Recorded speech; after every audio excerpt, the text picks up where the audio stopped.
KSMU, and on the Audio Reader Network at Kansas University. For more information, please visit us at www.blindcommunitythriftstore.com. Please stay tuned as our broadcast will start soon.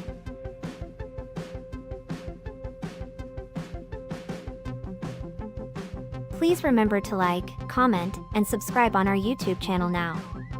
At Blind Community Thrift Store on YouTube, and more info about this radio reading service, Navalins, and the Blind Community Thrift Store at www.blindcommunitythriftstore.com. The Blind Community Thrift Store radio reading service will begin shortly. We will be reading local news from around the Southwest Missouri area, Monday through Friday, 10 a.m. to 12 p.m. on YouTube, KSMU, and on the Audio Reader Network at Kansas University. For more information, please visit us at www.blindcommunitythriftstore.com. Please stay tuned as our broadcast will start soon.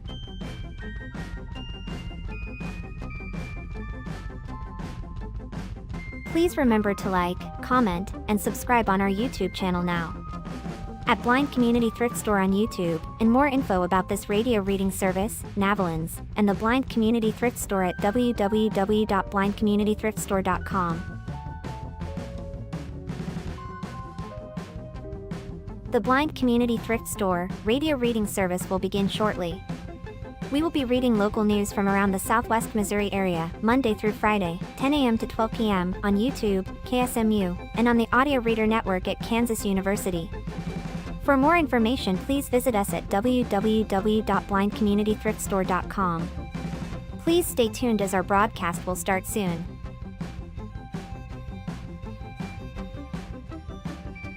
Please remember to like, comment, and subscribe on our YouTube channel now. At Blind Community Thrift Store on YouTube, and more info about this radio reading service, Navalins, and the Blind Community Thrift Store at www.blindcommunitythriftstore.com. The Blind Community Thrift Store radio reading service will begin shortly. We will be reading local news from around the Southwest Missouri area, Monday through Friday, 10 a.m. to 12 p.m. on YouTube, KSMU, and on the Audio Reader Network at Kansas University. For more information, please visit us at www.blindcommunitythriftstore.com. Please stay tuned as our broadcast will start soon.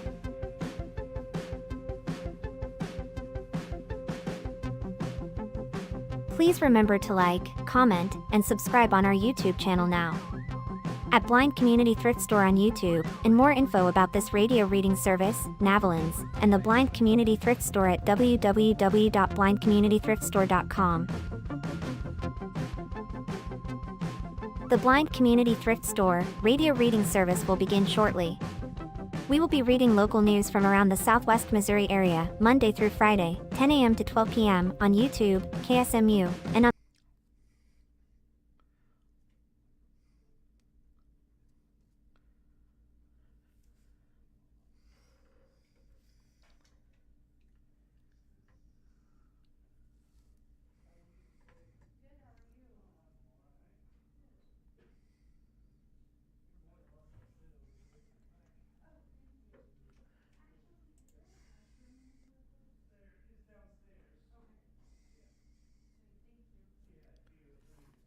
time is 10 a.m. And a good morning. Thank you for tuning into the Blind Community Thrift Store radio reading service. My name is Dory. I'm here with Sarah, and we invite you to listen to our broadcasts both live and on demand. Our live sessions are available on the Blind Community Thrift Store YouTube channel Monday through Friday between 10 a.m. and noon each week. Additionally, you can access on-demand content through the Audio Reader Network, which offers a wide range of audio materials for the visually impaired community. To explore content from the Audio Reader Network, visit www.reader.ku.edu.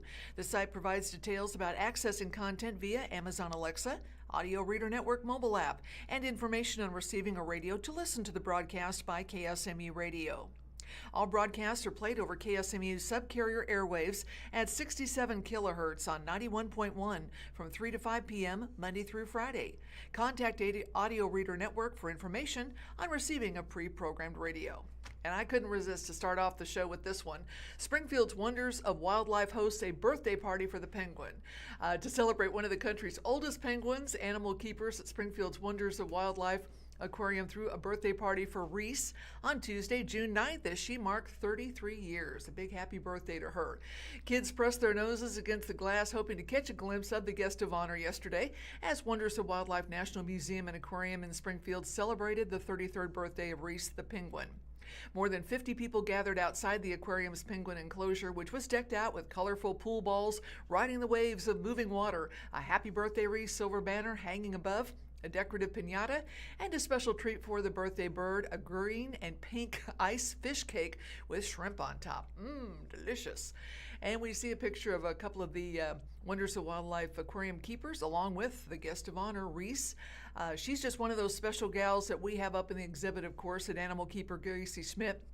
She does mean a lot to not only us, but the other keepers as well, just the whole Wonders of Wildlife team.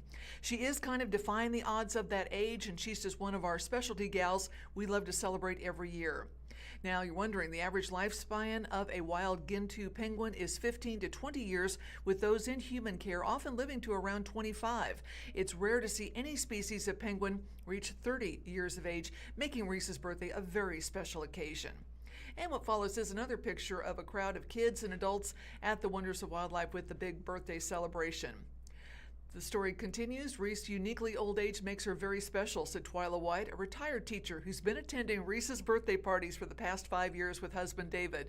She is the matriarch, and they respect her for that.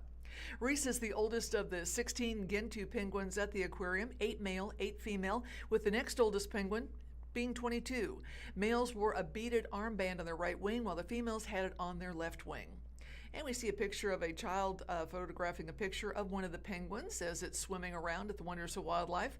Reese stuck out among the bunch due to the shades of gray sprinkled all around her head, especially under her beak, yet she wasn't easy to spot considering she spent most of her time camped out by her nest in the back of the exhibit. It's a comfort space for the elderly seabird, away from her younger, more energetic counterparts. Unlike the others, Reese isn't one to get in the water and swim around, so she'll stand on a rock against the wall and flap her wings to cool her body as needed. She stands kind of in the back of the exhibit. That's where she's the warmest, at animal keeper Kristen Harms, but she still has a lot of personality that makes us laugh all the time. And we see another picture of some of the party participants who are decorating signs and all for Reese. And as Reese continues to battle father time with the help of the Wonders of Wildlife animal keepers, they take great pride in tending to one of the country's oldest penguins.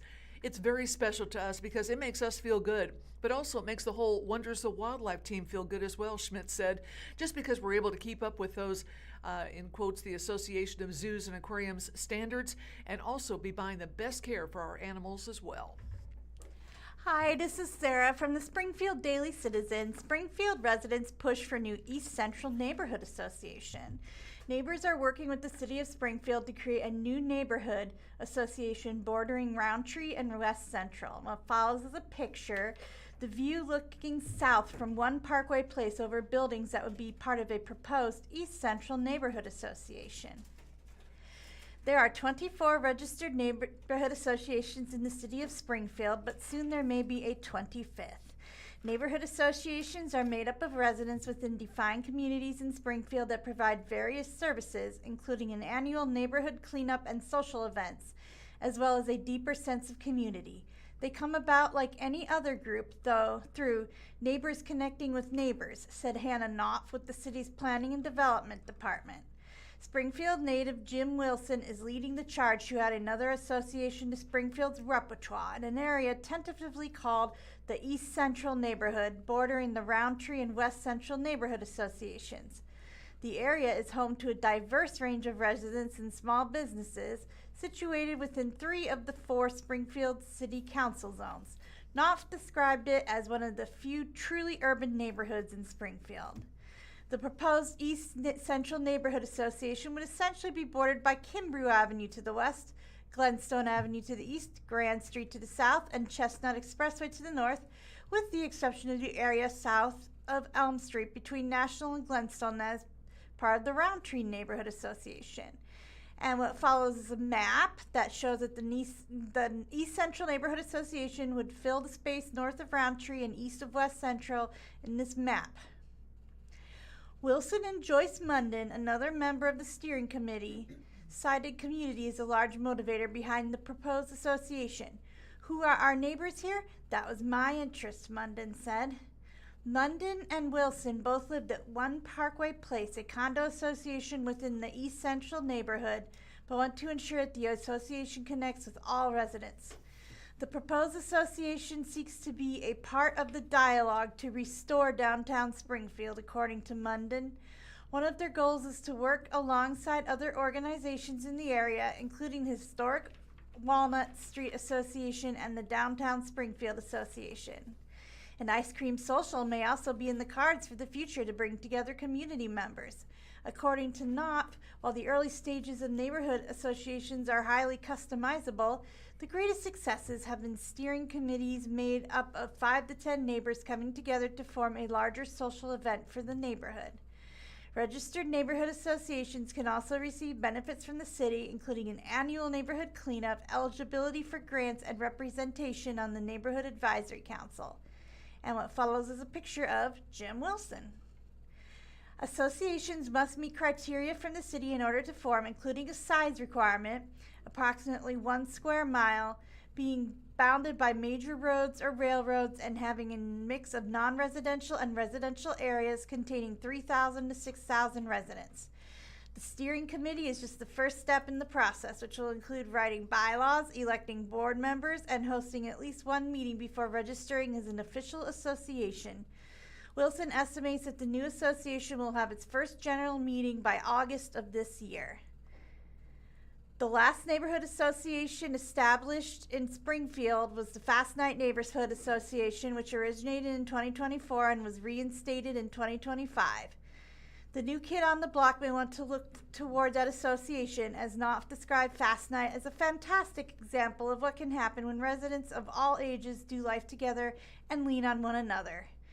Residents within the potential East Central Neighborhood Association's bounds who are interested in getting involved are encouraged by Wilson to contact him at jimwilson84@gmail.com.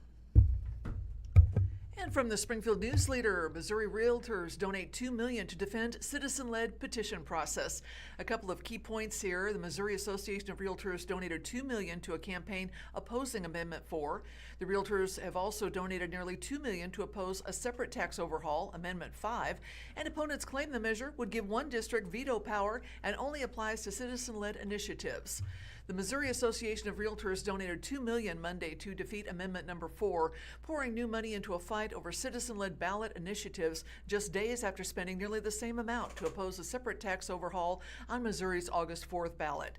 Together, the two contributions put one of the state's most powerful trade groups at the center of campaigns against 2 constitutional amendments placed on the ballot by Republican lawmakers and Governor Mike Kehoe. The realtors gave $2 million to Missourians for Fair Governance. The campaign committee opposing Amendment 4. The measure would change the way citizen-led constitutional amendments are approved in Missouri.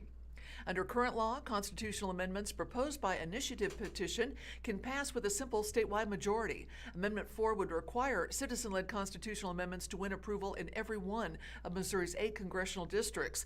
A proposal that won statewide but failed in one district would be defeated. The higher threshold would not apply to constitutional amendments placed on the ballot by the legislature. And we see a picture of a polling location, a simple table with signs on saying vote. Scott Charton, spokesman for the Missourians for Fair Governance, said the realtors said Amendment 4 is a direct threat to a process the association has used to pass taxpayer protections. Quote, Missouri realtors have led citizen coalitions that successfully proposed and passed constitutional taxpayer protections for Missourians, Charton said. The citizen initiative is a powerful advocacy tool for realtors' top priority of housing affordability, and Missourians for Fair Governance is committed to protecting the people's power. The $2 million donation came less than a week after the realtors gave over $1,900,000 to Missourians for Fair Taxation, the committee opposing Amendment 5. That measure would authorize lawmakers to expand or increase the sales tax to phase out Missouri's individual income tax. The 2 donations mean the realtors have put nearly $4 million into the August ballot fights in a matter of days. The realtors have successfully used the initiative the intuitive petition process twice in recent years. Voters approved a realtor-backed constitutional amendment in 2010 prohibiting state and local governments from imposing new taxes on the sale or transfer of homes or other real estate. 6 years later, voters approved another realtor-backed amendment barring the state from expanding the sales tax to most services. The group argues Amendment 5 could undermine those tax protections by giving lawmakers new authority to broaden the sales tax base, and Amendment 4 would make it nearly impossible for citizen groups to use the ballot to restore or enact similar protections in the future. Supporters of Amendment 4 say the Missouri Constitution should be harder to amend and that statewide changes should have broad geographic support. During legislative hearings, backers argued the initiative process has increasingly been driven by outside interest groups and that requiring approval in every congressional district would ensure all regions of the state have a voice. Opponents say the measure would give one congressional district veto power over the rest of the state. They also argue the proposal creates a double standard by imposing the new rules only on citizen-led amendments and not those proposed by lawmakers. Amendment 4 was approved by lawmakers during a special session last year and was originally expected to appear on the November 2026 ballot. Kehoe moved it, along with Amendment 5 and 2 other constitutional amendments, to the August 4th primary ballot. The August date gives campaigns less time to organize and could place the measures before a lower turnout electorate than a November general election. But the realtor spending makes clear the fight over Amendment 4 will not be quiet. The measure is one front in a years-long battle between Missouri's Republican-controlled legislature and groups that have used initiative petitions to pass policies lawmakers opposed. In recent years, voters have used citizen-led ballot measures to expand Medicaid, legalize recreational marijuana, raise the minimum wage, require paid sick leave, and add abortion rights to the state constitution. Republican lawmakers have repeatedly tried to make the initiative process harder, arguing the constitutional is too easy to amend and that liberal groups have used ballot measures to bypass the legislature. These efforts have repeatedly stalled in the Senate until lawmakers revived and passed Amendment 4 during the 2025 special session. Missouri realtors have been among the most consistent opponents of those efforts. From the Springfield Daily Citizen, Brian Fogel, CFO, steps up to help those impacted by hailstorm. For some, a hail-damaged vehicle is an inconvenience. For others in Springfield, it was a major problem. And what follows is a picture of car windows that were damaged by large hail in a parking lot near Kansas Expressway and Kearney Street on April 28, 2026. Robert Fulghum is one of my favorite authors, and I think I may be among the best storytellers in the land. One of his stories I have especially enjoyed, read, and reread over the years is about his time fresh out of college when he took a job as a night clerk at a resort in Northern California. Fulghum did not like the owner-proprietor and constantly complained to his co-worker, Sigmund Woolman, who worked the night shift alongside him. Woolman was an immigrant survivor of Auschwitz and largely ignored Fulghum's frequent rants about their boss. One night, the meal left for the two of them consisted of 2 wieners, a mound of sauerkraut, and stale rolls. That was the final straw for Fulghum, who raved on for 20 minutes about the unfairness of it all. Finally, Woolman had enough. "Listen, Fulghum, listen me. You know what's wrong with you, Fulghum? You think you know everything, but you don't know the difference between an inconvenience and a problem." Seeing the horrors of a concentration camp, Woolman certainly had a different perspective than the brazen young Fulghum. I thought of that story recently as I have dealt with the aftermath of the late April hailstorm. My car had damage like thousands of others as I started my own mumbling under my breath about the hassle of making appointments for damage assessment and then getting it fixed. "You mean I have to wait that long to even get my damage assessment? How could I possibly get by without a car for a day or two?" Fortunately, Woolman's words crept into my head. For me, this is but an inconvenience.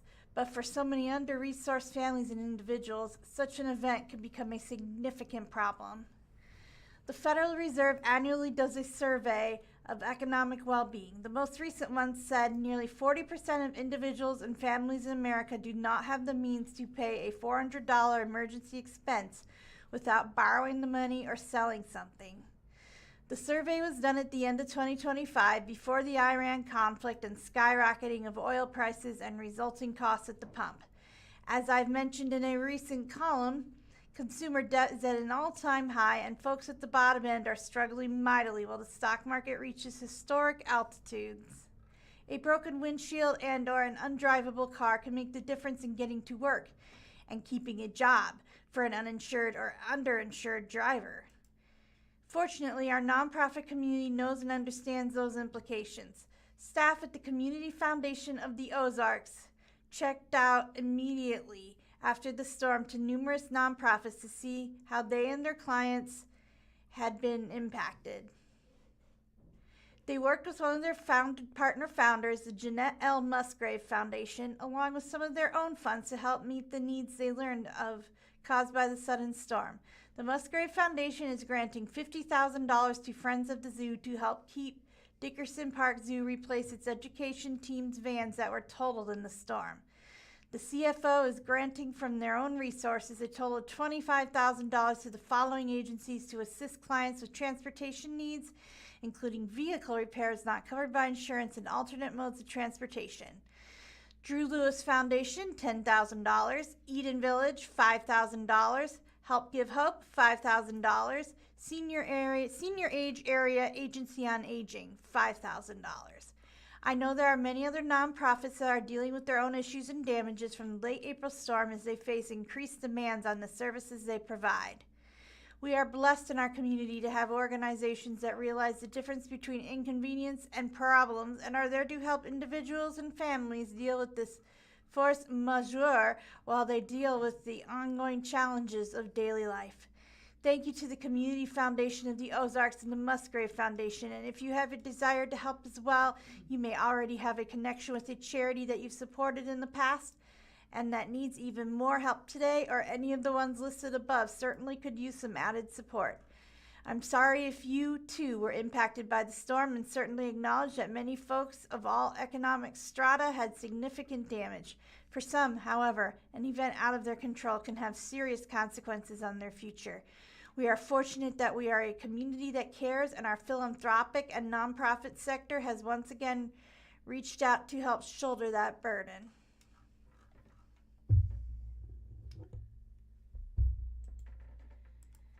And Missouri's highest paid job is in healthcare, not agriculture. This is from the Springfield News-Leader. And Missouri may be most synonymous with the agriculture industry, but it may not be the highest paying industry in the state overall. Business Insider recently released an analysis of each state's highest paying jobs from May 2025 using data from the U.S. Bureau of Labor Statistics. While giants like Boeing Defense, Space and Security, and Edward Jones call Missouri home, the state's highest earners weren't generally found in those sectors. Instead, those working in the medical field can earn the highest paychecks in the state. A nurse anesthetist was named the highest paying job in Missouri. Business Insider found that the healthcare professionals are the highest paid occupation in Missouri, as well as in half of the country. These fields include family medicine physicians in Oklahoma, cardiologists in Texas, radiologists in Pennsylvania. But in Missouri specifically, the highest paid role in this industry is a nurse anesthetist. The average annual wage for a nurse anesthetist in May 2025 in Missouri is $271,780, according to BLS data. Business Insider does note that this study focuses on roles with more than 1,000 workers listed. In Missouri, the BLS reported there were a little over 1,500 active nurse anesthetists in 2025. Now, what is that position? A certified registered nurse anesthetist is an advanced practice registered nurse who specializes in anesthesia. Now, they primarily administer anesthesia to patients undergoing procedures and surgeries, as well as provide pain management and post-anesthesia care.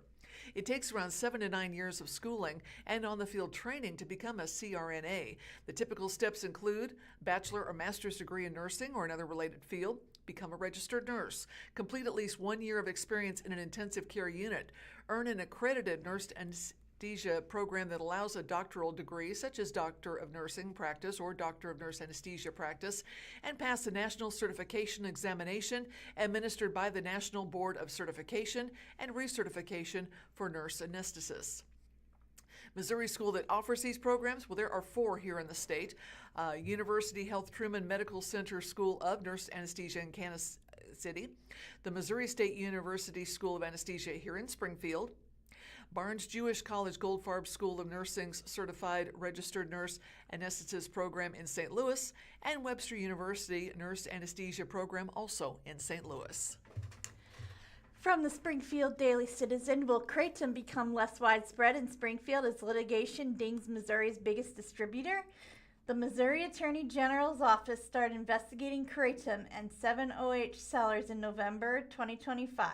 The state's biggest distributor of the products has ceased sales in Missouri to end the lawsuit.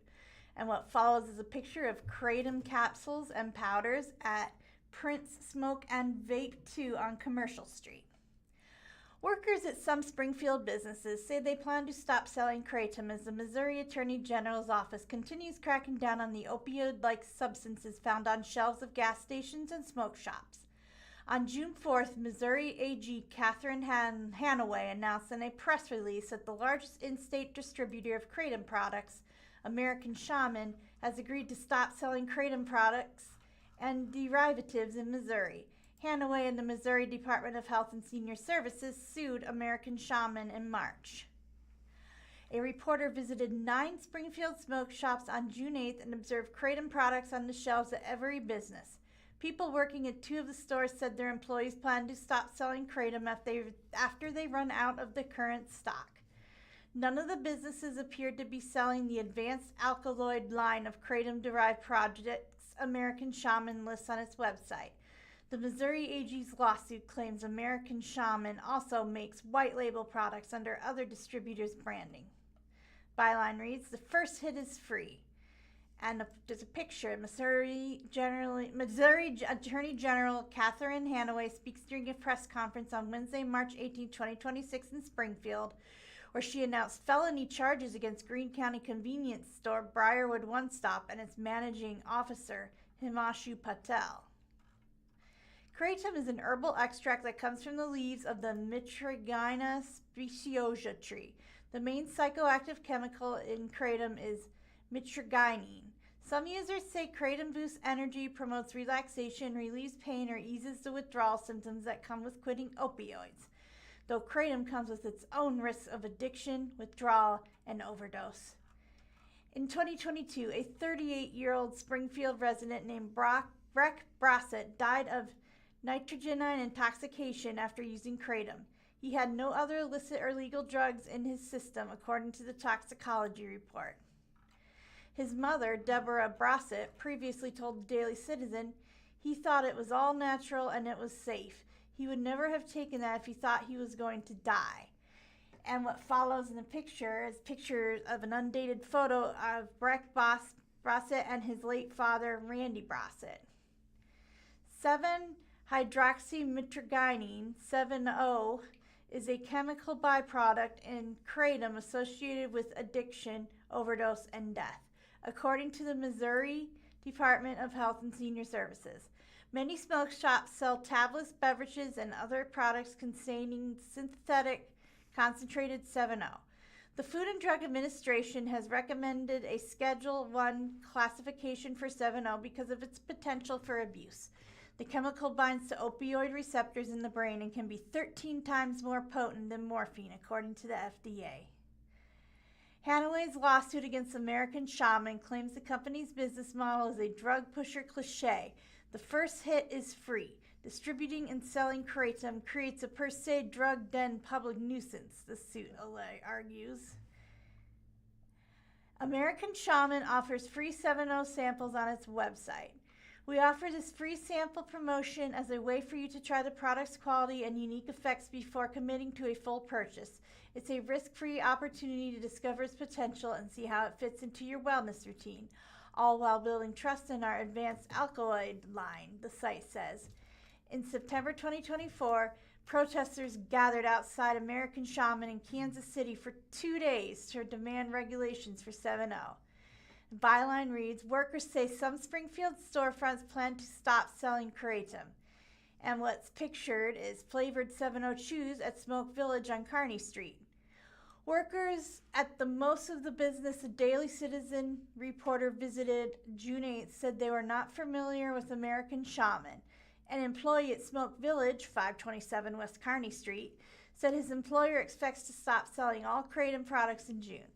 When asked why Smoke Village plans to stop selling kratom, the employee pulled out a screenshot of a news article about Hanaway's investigation into kratom and 7-0 distributors. An employee at Puffin Stuff, 1360 East Division Street, said the business is trying to get rid of kratom products and does not intend to restock the shelves when they sell out. The Daily Citizen granted anonymity to the employees since they did not have permission from their employers to give interviews. At least one company selling kratom in Springfield recently rebranded its storefronts. The two former vape CBD kratom superstores on Sunshine Street appeared to be renamed Vape and Smoke in the months after Deborah Brossett filed a wrongful death suit in September 2025. The suit claims her son overdosed and died using the kratom he bought from the store at 1735 West Sunshine Street. On June 8th, that store had a variety of kratom products on the shelves. Hunter Parker, an employee at the Vape and Smoke store at 1773 South Glenstone Avenue, previously told the Daily Citizen that the business stopped selling 7-0 before he was hired in late 2025. From the Springfield News-Leader, Springfield adds 2 new fire engines to boost response. The Springfield Fire Department has added 2 new fire engines to its fleet, one engine assigned to Fire Station 7 in the Brentwood neighborhood and the other to Fire Station 10 in Galloway Village, according to a community announcement. The new fire engines were manufactured by Toyne in Breda, Iowa. They're 1,500 gallon per minute Class A pumpers with 750 gallon water tanks. The vehicles cost approximately $827,984 each and replace 2 Spartan engines that had been in service for more than 20 years, according to the announcement. And we see a picture of one of those beautiful new fire trucks. Funding for the new engines came from the voter-approved 2017 level property tax and city general fund revenues. Engines will benefit emergency response efforts is the next byline. The new engines feature updated safety systems, improved reliability, and enhanced operational capabilities to support emergency response personnel. Quote, the 2017 level property tax has played a significant role in ensuring we can systematically replace aging apparatus and maintain a fleet capable of meeting the growing needs of the community, Fire Chief David Pennington said in the announcement. And from the Springfield Daily Citizen, Springfield Art Museum Foundation receives endowment fund gifts from 4 families. Friends of the Springfield Art Museum also announces new board leadership and emeritus board. And what follows is a picture of the entrance to the Springfield Art Museum. Thanks to gifts from 4 families, the Friends of the Springfield Art Museum has announced the establishment of an endowment fund that will benefit museum programs and foundation operations. The gifts come from Matt and Jenny Edwards, Julie Atten-Leith, and Sally Atten-Baird in memory of their parents Nancy J. and Ray F. Atten, the Michael K. Carley Trust, and the late Sandra L. D'Angelo. Endowments are the unsung heroes of nonprofit support, Kate Francis, the foundation's executive director, said in a media release. Long-term restricted investments augment annual operating needs and help organizations weather a changing economic and/or philanthropic environment. Endowment gifts, whether gifts of cash or estate plans, have lasting impact for an organization and the community for many generations to come. Byline reads, new leadership named for Foundation Board. Friends of the Springfield Art Museum, also known as the Springfield Art Museum Foundation, has also announced new board leadership. Starting July 1st, Matthew Edwards will become the foundation's chair and Aaliyah Lee will become the vice chair. Jason Rader will become the foundation's secretary, while Brian Reedy will continue working as the treasurer. Other foundation board members are Howard Kabner, Lester Gibson, Shay Johnson, Sarah Kerner, Brian Musgrave, Jesse Tyler, Chris Weiss, and Sonia Wise. The museum governance board sits ex officio on the foundation board. The byline reads, Sally Board named inaugural member of Emeritus Board. Picture that follows is Tom Carlson, former Springfield mayor and publisher of the Springfield Daily Citizen, congratulates Catalyst for Good Award winners Sally and Rob Baird at the 2025 Distinguished Citizen Awards reception. The Friends of the Springfield Art Museum is also establishing an emeritus board, and Sally Baird has been appointed as the inaugural member after her resignation from the oversight board. Baird's parents both served on the museum board, and she followed in their footsteps. Baird has served as a museum docent, donor, and volunteer in addition to her board service. She started working on the fledgling foundation in 2018 as the initial 30-year site plan was developed, and it became clear that the city-owned museum would benefit from a private foundation to help fundraise for the transformative renovation and expansion project currently underway. Sally, along with the other board members named, have been instrumental in realizing the ambitious goals set by both the museum in terms of facility expansion and modernization, along with programmatic growth, Francis said. The foundation plays a significant role in raising the funds to support both of those important museum functions. We would not be here today without Sally's tireless efforts, sage advice, encouragement, and fierce advocacy for all the arts in Springfield. From the Springfield News-Leader, Stone County places a year-long moratorium on data centers. Communities across the country increasingly are confronting the potential development of data centers. With similar controversies popping up in the Ozarks, Stone County leaders have decided to place a year-long moratorium on data centers and other similar projects. Last week, the Stone County Commission presented a resolution to the Stone County Planning and Zoning Commission that would place a temporary 12-month moratorium on solar energy systems, wind energy conversion systems, battery energy storage systems, and data centers, according to a County Commission Facebook post. The Planning Commission approved it unanimously.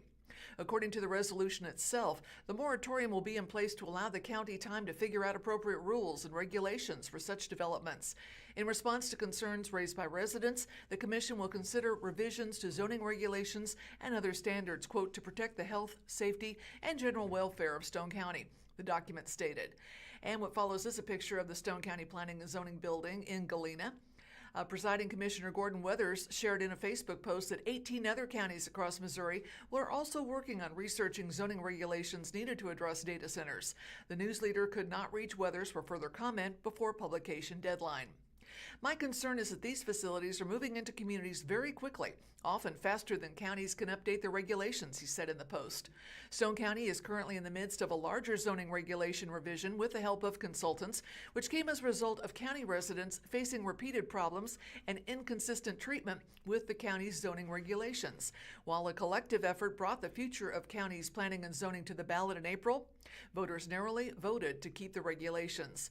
More recently, Webster County, which does not have countywide planning and zoning rules, has dealt with a data center that is underway just outside of Marshfield on Rifle Ridge Road. This development was described as, quote, small-scale facility that would operate a, quote, closed-loop cooling system using a private well. Webster County residents have strongly opposed the project and called on the Webster County Commission to also place a moratorium on data centers. The commission has stated that the body can only act within the perimeters the law establishes, limiting how it can respond to citizen concerns. In April, Marshfield City leaders amended zoning regulations there to specifically include data center considerations within city limits. Those living near proposed data center sites often raise concerns about environmental impacts, noise and utility, and water infrastructure impacts. From the Springfield Daily Citizen, a Steve Pokin column, Answer Man. What does city utilities think about small solar panels you can plug into an outlet? And what follows is a picture of plug-in solar panels on an apartment balcony. Answer Man. Do you have any idea how city utilities view small home solar panels that can be plugged into an electrical outlet? From Jim Fuqua, unincorporated Greene County. Jim sent me a link to a March 12th NPR story by Jeff Brady that aired on Morning Edition. So before I get to what City Utilities has to say about plug-in solar panels, let me provide the highlights of the NPR story so you know what I'm talking about. These small solar panels are often placed on balconies or backyards. They generate enough electricity to power a refrigerator or microwave. They are trending in Germany, where more than 1.2 million are registered with the government, according to the story. A California nonprofit called Bright Saver is a major advocate in the United States. The story states, for the panels to become more widely available in the U.S., state lawmakers are proposing bills that eliminate complicated utility connection agreements, which are required for larger rooftop solar installation and, most utilities say, should apply to plug-in solar too. Those agreements, along with permitting and other installation costs, can double the price of solar panels. But the drive toward plug-in solar is facing pushback from electric utilities. They are raising safety concerns and prompting legislators to delay votes on the bills. Byline reads, major concerns seem to be they could send out power when the power is thought to be off. The main safety concern seems to be that since the panels generate electricity rather than use it, when power is thought to be off or shut down, they possibly could shock someone, perhaps a line worker, working on restoring power. Some power companies say that while they know where rooftop solar panels are, they would not necessarily know where plug-in panels are. They also don't know if the small panels installed by customers have received UL Solutions certification. Cora Stryker with the California nonprofit Bright Saver said in the NPR story these safety concerns already have been addressed and utility companies are worried about losing business. Other advocates point out that the panels have been used in Germany for nearly a decade and that, with more than 1 million systems installed, safety has not been an issue. Byline reads, CU says no policy now, but reviewing if one is needed. Okay, have you followed me so far? I called Jamie Presley, spokeswoman for City Utilities, and I sent her a link to the NPR story. In turn, Presley obtained the following response from Marsha McClanahan, Director of Energy Services at City Utilities. City Utilities does not currently have a policy specific to plug-in solar panels, sometimes referred to as balcony or patio solar panels. However, we are discussing whether a program is needed specifically for this technology, such as an interconnection process similar to our existing net metering program. The interconnection process ensures customer-owned equipment meets safety and technical requirements before connecting it to the electric grid. Our electric team views plug-in solar panels much like portable generators because both can produce electricity for a home and pose similar safety risks if not installed correctly. Improper installation can result in backfeeding. This is when electricity flows back into power lines, creating a dangerous situation for utility crews working to restore power. For the safety of our customers and our employees, we encourage customers to install these panels according to manufacturer specifications and to use a licensed electrician to review their breaker box before installation. As an added safety measure, we are researching whether an interconnection process is needed to help ensure these systems are installed safely. City Utilities is supportive of solar energy. We encourage customers to thoroughly research their options, including expected output, the impact on bills, and the anticipated payback period.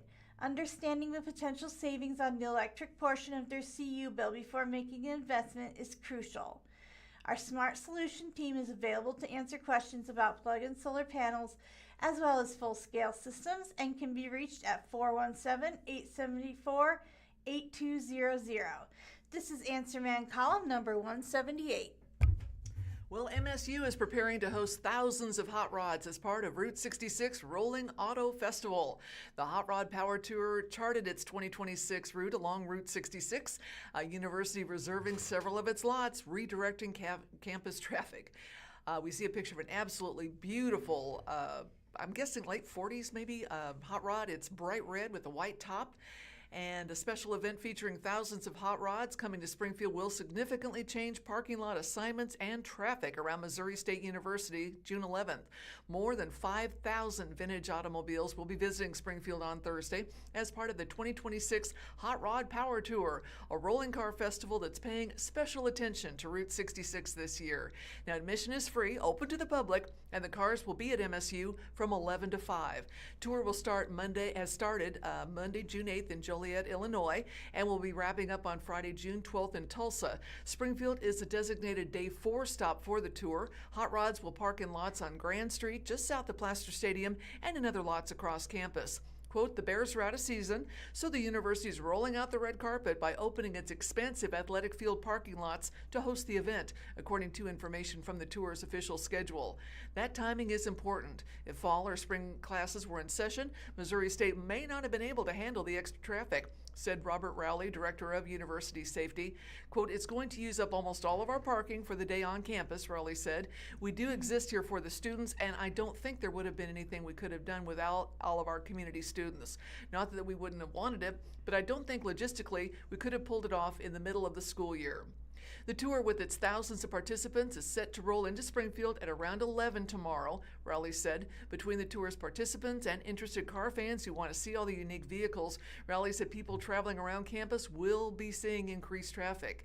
And what follows is a picture of the Hot Rod Power Tour and the traffic patterns that have been set up for this event.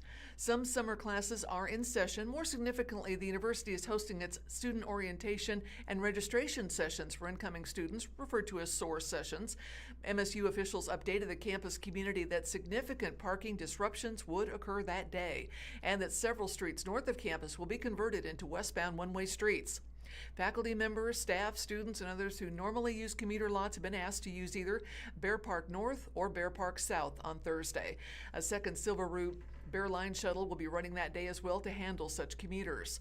Students and families attending SOAR sessions, you're asked to use lots 3, 9, 21, 27, 27A, 30, and 33. Elm, Cherry, Harrison, and Monroe streets will be converted to one-way streets going west. The change will extend from National to Holland Avenues. The university is working with the Springfield Police Department, Springfield Fire Department, Springfield Greene County Office Emergency Management, and Mercy EMS to manage the event. Tour organizers say that this particular tour across the Mother Road has been years in the making. Route 66 is celebrating its centennial this year. Springfield designated as a site of kickoff events and held a multi-day celebration in April. Using MSU's lots makes logistical sense because it's the largest source of parking with the closest proximity to downtown Route 66 features. Tour organizers plan a different route every year, Rowley said, and placed a priority on traveling Route 66 during the centennial. Rowley said that tour organizers approached the city, which in turn reached out to Missouri State. Tour organizers are compensating Missouri State about $20,000 for parking spaces and other arrangements, Rowley said. While the event will be disruptive, it'll offer great exposure for the university, Rowley said. Quote, "Why wouldn't we want to have this event here, we thought." Rowley said it's going to bring a ton of people who would normally maybe never see Missouri State University. And of course, we want people to see what we have here. According to a study from Visit Springfield, the event has the potential to bring in $1.8 million through direct or indirect sales. And Rowley said it will help test the university's preparation for weeknight football games this fall. From the Springfield Daily Citizen, City Council passes resolution to rectify charter violations of Citizens Advisory Board. The City Clerk's office is accepting applications for 4 open positions through Thursday, June 18th. What follows is a picture of the Springfield City Council meeting on Monday, October 20th, 2025. To bring Springfield Citizens Advisory Board into compliance with the city charter, the City Council on Monday, June 8th passed a resolution repealing the previous resolutions establishing the board and appointing its members and replacing it with a new one. The new resolution requires the board to have at least 9 members who all live in the city.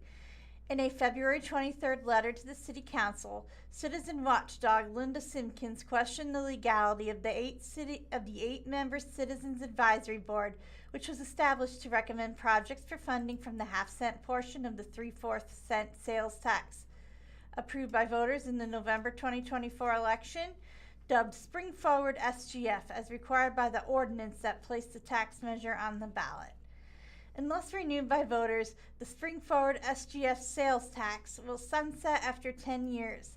In 2035, while the 1/4 cent portion designed for public safety and the city's remaining contributions to the Pacific Police Fire Pension System will continue indefinitely. In its first year, the Citizens Advisory Board made several major recommendations, including $30 million for a new convention and event center, now in limbo after voters twice rejected a hotel tax to help finance it, and $30 million to help complete the renovation and expansion of the Springfield Art Museum. The City Council followed both recommendations unanimously. As required by both the new and previous resolutions, the city recently published an annual report on the board's activities. And what follows is a sign, it's a small billboard at the intersection of Kansas Expressway and Sunshine Street directs commuters to information on question 1, the ballot title for the Springford SGF sales tax, in a Daily Citizen file photo. In the February 23rd letter, Simpkins argued that the resolution establishing the board violates the city charter in multiple respects, including by having fewer than 9 members, allowing non-Springfield residents to serve, and by allowing the city council, instead of the board itself, to appoint a chair. City Attorney Jordan Paul later confirmed some of Simpkins' assertions and accepted responsibility for failing to identify what he characterized as a technical error that caused 2 components of the structure to be misaligned with Article 15 of the Charter. Other than one meeting held shortly after the charter violations were brought to light, the Citizens Advisory Board has otherwise paused its work. Byline reads, unless otherwise specified, the charter requires all boards to have 9 members, all of whom must have resided in the city for at least 2 years prior to their appointment, and allows boards to select their own chairperson. In contrast, the resolution that first established the Citizens Advisory Board allowed for 7 to 11 members who had lived or worked in the city for at least 1 year prior to their appointment. While the City Council originally intended for the Citizens Advisory Board to have 9 members, one of the 9 individuals appointed ultimately declined the appointment due to personal reasons. And here what follows is a picture of the Citizens Advisory Board pictured in May 2025. It is Andy Peoples, Leslie Forrester, Cliff Smart, Rusty Worley, Becky Voles, Aaron D'Anastasio, Christina Engel, and Lauren Shantz. Thus, the board proceeded with 8 members. Aaron D'Anastasio, Rusty Worley, Christina Engel, Leslie Forrester, Andy Peoples, Lauren Shantz, Cliff Smart, and Becky Voles. Both D'Anastasio and Engel lived outside of the city limits at the time of their appointments, and Peebles has since moved outside the city, becoming the 3rd non-resident on the board. When it appointed board members, the City Council also appointed D'Anastasio as chair and Worley as vice chair, despite the charter allowing boards to appoint their own officers. Byline reads, resolution rectifies charter violations. First considered by the City Council's Plans and Policies Committee before returning to the full council, the resolution approved Monday night addresses all 3 charter violations under the previous resolutions. Moving forward, the board will consist of 9 members. All of them must be registered voters who have resided within city limits for at least 2 years prior to their appointment. In addition, the resolution explicitly authorizes the board to elect one of its members as chair and other officers it deems necessary. While the City Council initially considered the possibility of allowing the board's non-residents to continue serving in a non-voting advisory capacity, the committee ultimately recommended against doing so. As a result, D'Anastasio, Engel, and Peebles are no longer members of the Citizens Advisory Board. Meanwhile, Worley, Forrester, Smart, and Voles were reappointed by the new resolution to finish out their current terms, 3 of which are set to expire on May 1st, 2027, and 1 on May 1st, 2028. Shantz's term, on the other hand, recently expired, leaving 5 open positions on the board. A City News release indicates that Shantz is being considered for possible reappointment to another term.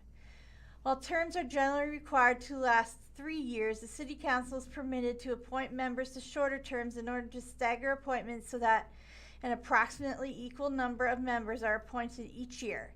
The City Clerk's office is accepting applications for the other 4 vacancies through Thursday, June 18th. Recommendations on board appointments will be made by the City Council's Committee of the Whole, which, as the name suggests, is composed of all 8 council members and the mayor, through June 30th. After that, appointment recommendations will become the responsibility of the 4-member Public Involvement Committee.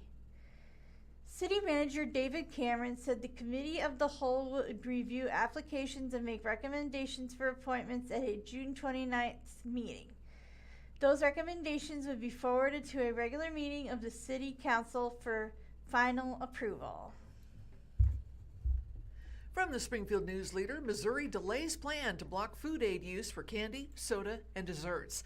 Missouri is postponing its plan to prohibit the use of federal food aid to purchase candy, prepared desserts, and sugary drinks until February 15th, 2027, after grocers warned they needed clearer guidance to enforce the new restrictions at the checkout.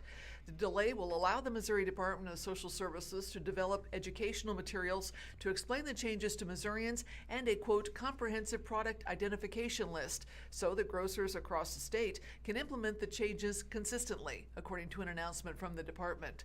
Bailey Watts, a department spokesperson, told The Independent that the department is, quote, exploring options to determine the most effective way to provide product information and considering experiences and lessons learned from other states. And what follows is a picture of a grocery store aisle, which we see some of our favorite sodas, including everything from Orange Crush to Mountain Dew, Pepsi. Oklahoma, which began similar SNAP restrictions in February, provided retailers with a list of 12-digit product codes for barred items.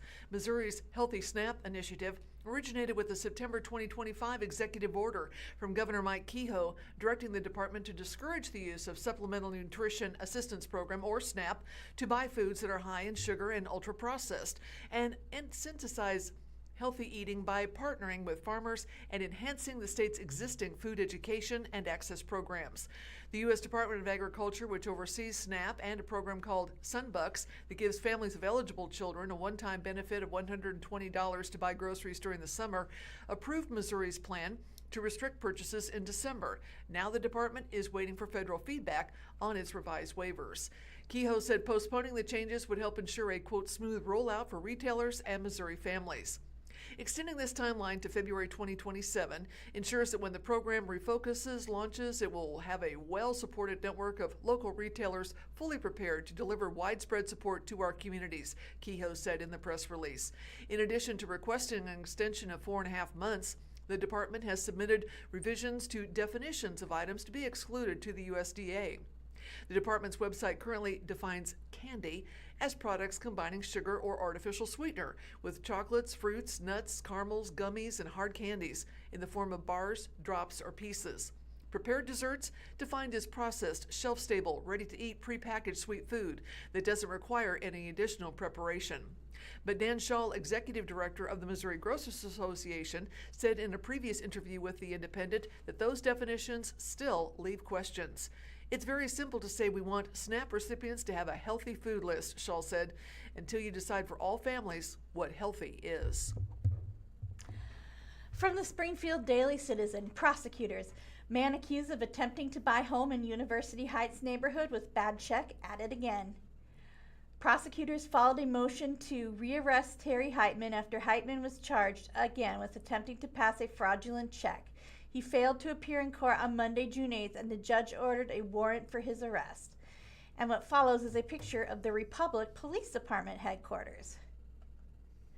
Prosecutors say the Springfield man accused of trying to use a fraudulent check to purchase a $450,000 home in the University Heights neighborhood last year has continued to write more bad checks to the tune of more than $5,000 for vehicle repairs. Terry M. Heitman, 67, was charged on May 12, 2025, with 7 counts of the Class D felony of forgery and 1 count of attempted stealing. Heitman, described in court documents as a career criminal with an extensive history of fraud spanning 46 years, allegedly provided a fraudulent cashier's check in 2024 for $450,000 to try and purchase a home located at 806 East Linwood Street. Heitman has been out on a $25,000 open court-only bond for over a year and is scheduled to have a plea hearing for that forgery case in August. Byline reads, prosecutor wants him rearrested. However, a Greene County assistant prosecutor filed a motion to rearrest Heitman on June 1st. Heitman has been charged with another count of forgery in Greene County and passing a bad check in Christian County, crimes that allegedly occurred while he was out on bond. A hearing was scheduled for Monday, June 8th, but Heitman failed to appear, online court records show. The prosecutor's motion to rearrest Heitman was granted and a warrant for his arrest was issued. According to the probable cause statement for the recent forgery charge, Heitman brought his 2017 Audi to Auto Technics Import Service in Republic for a scheduled service appointment on March 23rd. Heitman returned to Auto Technics on March 27th and allegedly presented a check from Cadence Bank for $1,095 to pay for repairs to the vehicle. When Auto Technics attempted to deposit the check, it was returned with the following information as unlocate account. An investigator with the Republic Police Department contacted Cadence Bank and was told Heitman did not have an account there and the check was worth nothing. Byline reads, Heitman charged in Christian County in January. A search of online court records reveals that Heitman was also charged in January with the Class E felony of passing a bad check in Christian County.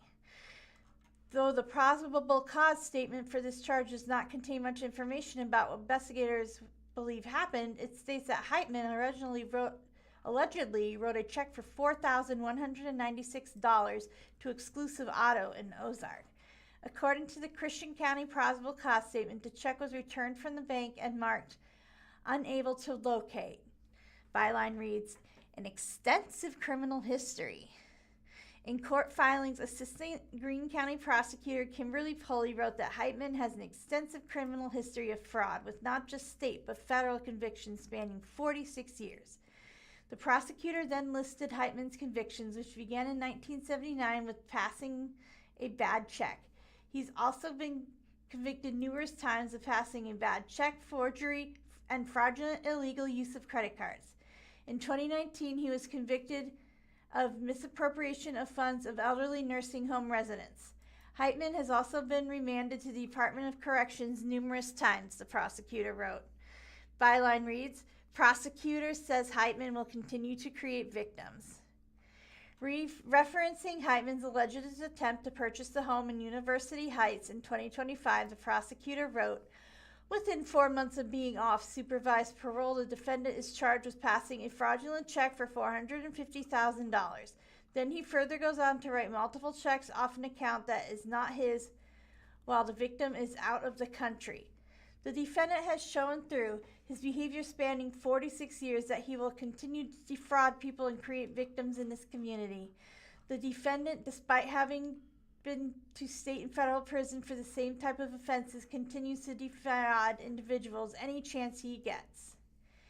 He has shown that even while pending multiple felon forgery charges and being out on bond, he will still continue to victimize the citizens of Greene County. A message left for Heitman's attorney, Gary Wilson, has not been returned.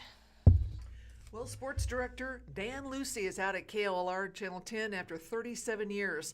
The Missouri Sports Hall of Fame inductee said management decided to eliminate the sports director position and didn't renew his contract. And we see a picture of Dan at a camera in a white shirt and tie. For Dan Lucy, it wasn't just about being flashy, loud, or launching into hot takes on camera. His philosophy was about giving others their due and covering local sports in an even-handed fashion. The foundation is always about telling stories, Lucy said last week following his final sportscast on KOLR, where he was a dependable part of Ozarks area sports coverage since arriving at the station in December of 1988. Every team, every player has a story. To be able to share them with an audience, I just wanted to provide those stories and the news of the day, Lucy said. Following his philosophy to the final sentence on the teleprompter, Lucy signed off without fanfare. Nary a mention during his final on-air appearance from himself or colleagues about it being his goodbye. Lucy was told several months ago that his contract would not be renewed. After 37 and a half years at the station, the 63-year-old is looking for work to bridge the gap until retirement. They told me that they weren't going to renew my contract and were changing the way they were doing sports, and they were eliminating the sports director's position, Lucy said. A member of both the Missouri Sports Hall of Fame and Springfield Area Sports Hall of Fame, Lucy covered a spectrum of local sports, second only in terms of tenure to the legendary Ned Reynolds at opposing station KYTV for many years. Hired just before Christmas in '88 to work weekends and as a weekday reporter after Tom Mast left KOLR and Scott Opfer was promoted to sports director, Lucy was elevated to sports director in 1993 when Opfer left the television business to start his own production company. The University of Missouri graduate once served as a newspaper correspondent for the Springfield News-Leader covering Mizzou football and basketball. Lucy took the KOLR job after anchoring sports for 3 jobs in Columbia. And we see another picture of Dan on the job as he mics up Missouri State head basketball coach Joey Hawkins during a press conference. Lucy said he actually worked with Reynolds a few weeks before taking the KOLR job, sharing television duties on a Missouri State Mizzou's men's basketball game in Columbia. The son of an Army colonel, moved around frequently as a youngster from Germany to Kansas to Hawaii, finally to Omaha, Nebraska, where he graduated high school. He said it's ironic that after moving around so much, he settled into a job for more than 3 decades. I felt like it was a starting point, Lucy said of arriving in Springfield. My son Scotty was born in May after I got here that December. We were raising a family, and this was a great place to raise a family. I was looking around in '93. Then Scotty Opfer left to start his business, and they gave me the sport director's job. I've been here ever since. And what a ride it's been. Lucy caught the wave of Missouri State athletics going into Division I and achieving big things in men's basketball under Charlie Spoonhauer and women's hoops with Coach Cheryl Burnett. He laughed about the first few weeks in Springfield when Spoonhauer's Bears immediately fell into a 3-game losing streak. Back then, post-game interviews were held outside the locker room in a Hammond Student Center hallway. He looked up at me after one of those games and said, quote, "Lucy, we haven't won a game since you got here. You better go back up to Mizzou coach Norm Stewart." Lucy listed the 1999 Bears Sweet 16 NCAA tournament run. The Jackie Stiles led women's NCAA Final Four season in 2001, and during men's basketball's 2013 NCAA Division II National Championship as 3 of the highlights of his journey. But the smaller, less visible teams like Evangel football, along with high school coverage, ranked right up there in the storytelling business. Evangel football, I quickly learned that they were always good and had a mix of players, Lucy said. It was fun. I go to their practice once a week and give them a little attention. I did that for 30-something years. It was so relaxed, and they appreciated coverage, whoever the coach was. Filling airtime in the summer, the days before the Springfield Cardinals arrived in 2005, was a memorable challenge. Lucy recalled golf tips with noted local instructor Rick Grayson turning into a fun and informative summer segment. Covering the Price Cutter Charity Championship, another of his favorite assignments each summer for more than 30 years. In Springfield, we are so lucky to have the Bears, Drury, Evangel, and the high schools, and then all the schools around the area, Lucy said. Then Mizzou in Arkansas. It was always a juggling act to make sure everyone gets coverage. You do the most you can with the resources you have. Perhaps the biggest challenge of Lucy's career came in the years before the COVID-19 pandemic that shut the sports world down in 2020. He was diagnosed with prostate cancer and not only beat it, but became an advocate for prostate cancer screening and early detection. Like a coach who has watched assistants go on to bigger things, Lucy's proud of his former weekend sports anchors who have gone on to bigger markets. Nick Carboni went from KOLR to Knoxville, Tennessee, and then to NBC affiliate in Charlotte. Dan Lindblad is now working as sports director in his hometown of Tulsa. Rob Evans, a morning news anchor in Austin, Texas. At a certain point in Dan's career, he became not just a boss, but a mentor to many young sports reporters who were lucky enough to work for him, said Carboni, who worked at KOLR from 2010 to 13. 16 years after I first worked for Dan, I still carry the lessons I learned from him with me, the most important one being to care about the job, the audience, and the people you cover. Dan also understood that many of the younger reporters who came to work for him needed to feel like they had family in Springfield. He and his wife Linda treated me like family for the 3 years I was here, often hosting me for a Sunday dinner and really getting to care and know about me. That was huge for a kid from the East Coast who found himself in the Ozarks at 25 years old, knowing absolutely no one. I'm proud of all of them, Lucy said of his former KOLR sports teammates. And what's next for Dan? He hinted that there are more stories to tell on the Springfield sports scene. Quote, God has a plan, and we just have to trust in it and see where it leads, Lucy said. I'll probably be in Springfield for the foreseeable future. I hopefully will get to do some work for Hype Productions and Missouri State for ESPN, plus kind of like what Tom Ladd, Don West, and Corey Riggs do. Hopefully get into the rotation and maybe do some work with football and some of the other sports like soccer. Lucy said he is grateful for his long career at KOLR. Didn't want to dwell on the unceremonious ending. I just want to thank all the players, coaches, and administrators who allowed me to tell stories over the years. All the thrilling victories and heartbreaking losses, he said, plus all my colleagues at KOLR. A lot of people work hard behind the scenes. Quote, I also want to thank the viewers for allowing me in their homes. It's been my pleasure. I'll miss it, but I'll still be around, and I look forward to seeing everybody again. Okay, from the Springfield Daily Citizen, SPS hosts hiring fair for support staff at its schools. Bus drivers, paraprofessionals, maintenance workers, and more sought for the 2026-27 school year. And what follows is a picture of school bus driver Randy Sadler of Springfield, and she's framed in a blow-up toy bus, and she's ready to return to her 3 school routes. People interested in working as supporting staff members with one of the city's largest employers can learn more at an upcoming job fair. Springfield Public Schools will host a job fair from 10 a.m. to 1 p.m. Wednesdays, Transportation Headquarters located at 2945 East Pythian Street. The event will feature positions that do not require certification from the Department of Elementary and Secondary Education, including bus drivers, paraprofessionals, maintenance workers, cafeteria and other nutrition service workers, custodial workers. Many of the positions are open according to the district. The fair will give applicants the chance to learn more about each position and receive one-on-one assistance with the application process. A free hot dog lunch will also be served. The district employs roughly 3,500 people. More than half of them are teachers, principals, and other administrators who must have teaching certification in Missouri. SPS labels these employees as certified. Its other employees, labeled classified, are involved with the safety and education of the district's about 25,000 students. An example in the fleet of school buses and drivers. SPS has a staff of 125 drivers who handle multiple routes each day. A spokesperson for the district said that while the fleet is currently fully staffed, the department still needs drivers to fill openings created throughout the year, as drivers either retire or leave. The district operates more than 50 school buildings as well as a handful of other operational centers. Current job openings can be viewed on the district's website. And community leaders will be passing the baton in an event honoring Black history in Springfield. A pair of events this Saturday, June 13th, will celebrate leadership and Black history in Springfield. And we see a picture of Timmons Hall's Community Church Collaborative. They are supporters of the Freedom Ball, and they voted unanimously at the Baton Awards winners.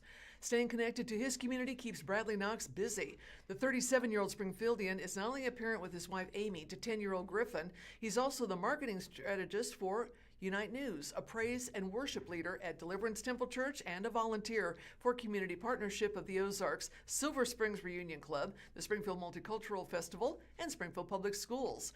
With such a list of responsibilities, there is not much time to slow down, but that's okay with Knox. This Saturday at Washington Avenue Baptist Church, 1722 North National Avenue, when he becomes one of the first recipients of a new community service award that, quote, passes the baton to him. He'll be aware he's expected to keep running, just like generations before him. Quote, I believe it's my duty to listen, learn, and continue to build on the foundation that was already created, Knox said. That means leading with integrity, helping to lift up others in our community, staying connected to the community, and making sure the future generation has guidance. And we see a picture of a very happy, smiling Bradley Knox, along with his 10-year-old son Griffin, in matching Patrick Mahomes jerseys. The 2 p.m. gathering at the church, where Knox and 2 others will receive the DAS Baton Honors Award, will be the first of 2 events to celebrate the leadership and history of Springfield's Black community. The first Living History Freedom Ball will follow from 6:30 to 9 p.m. at the Library Center, 4653 South Campbell Avenue. Registration is required for the events. At the church, honoring the lifetime achievements of the local leaders whose surnames make up the initials of the new award will be one of the main reasons for the get-together, according to Park Board Timmons Hall Educator Coordinator Christine Peoples, who's organized the events with volunteer help from the Hall's Community Church Collaborative. Honorees are local historian Norma Duncan, former Springfield Community Center President and CEO Calvin Allen, and Springfield Greene County Library District Associate Director Jim Schmidt. What's more, Peoples says their names will be on the batons handed to the award winners: Knox, Midtown Carnegie Branch Library Manager Eva Pelkey, and Udema Language and Literacy Program founder Sharita Thomas Tate, also a Missouri State University Associate Professor of Speech and Language Pathology. Quote, passing the baton to the next generation while people are still here in the race is really important, Peoples says. The next byline reads, local leaders see opportunity with Route 66 Centennial.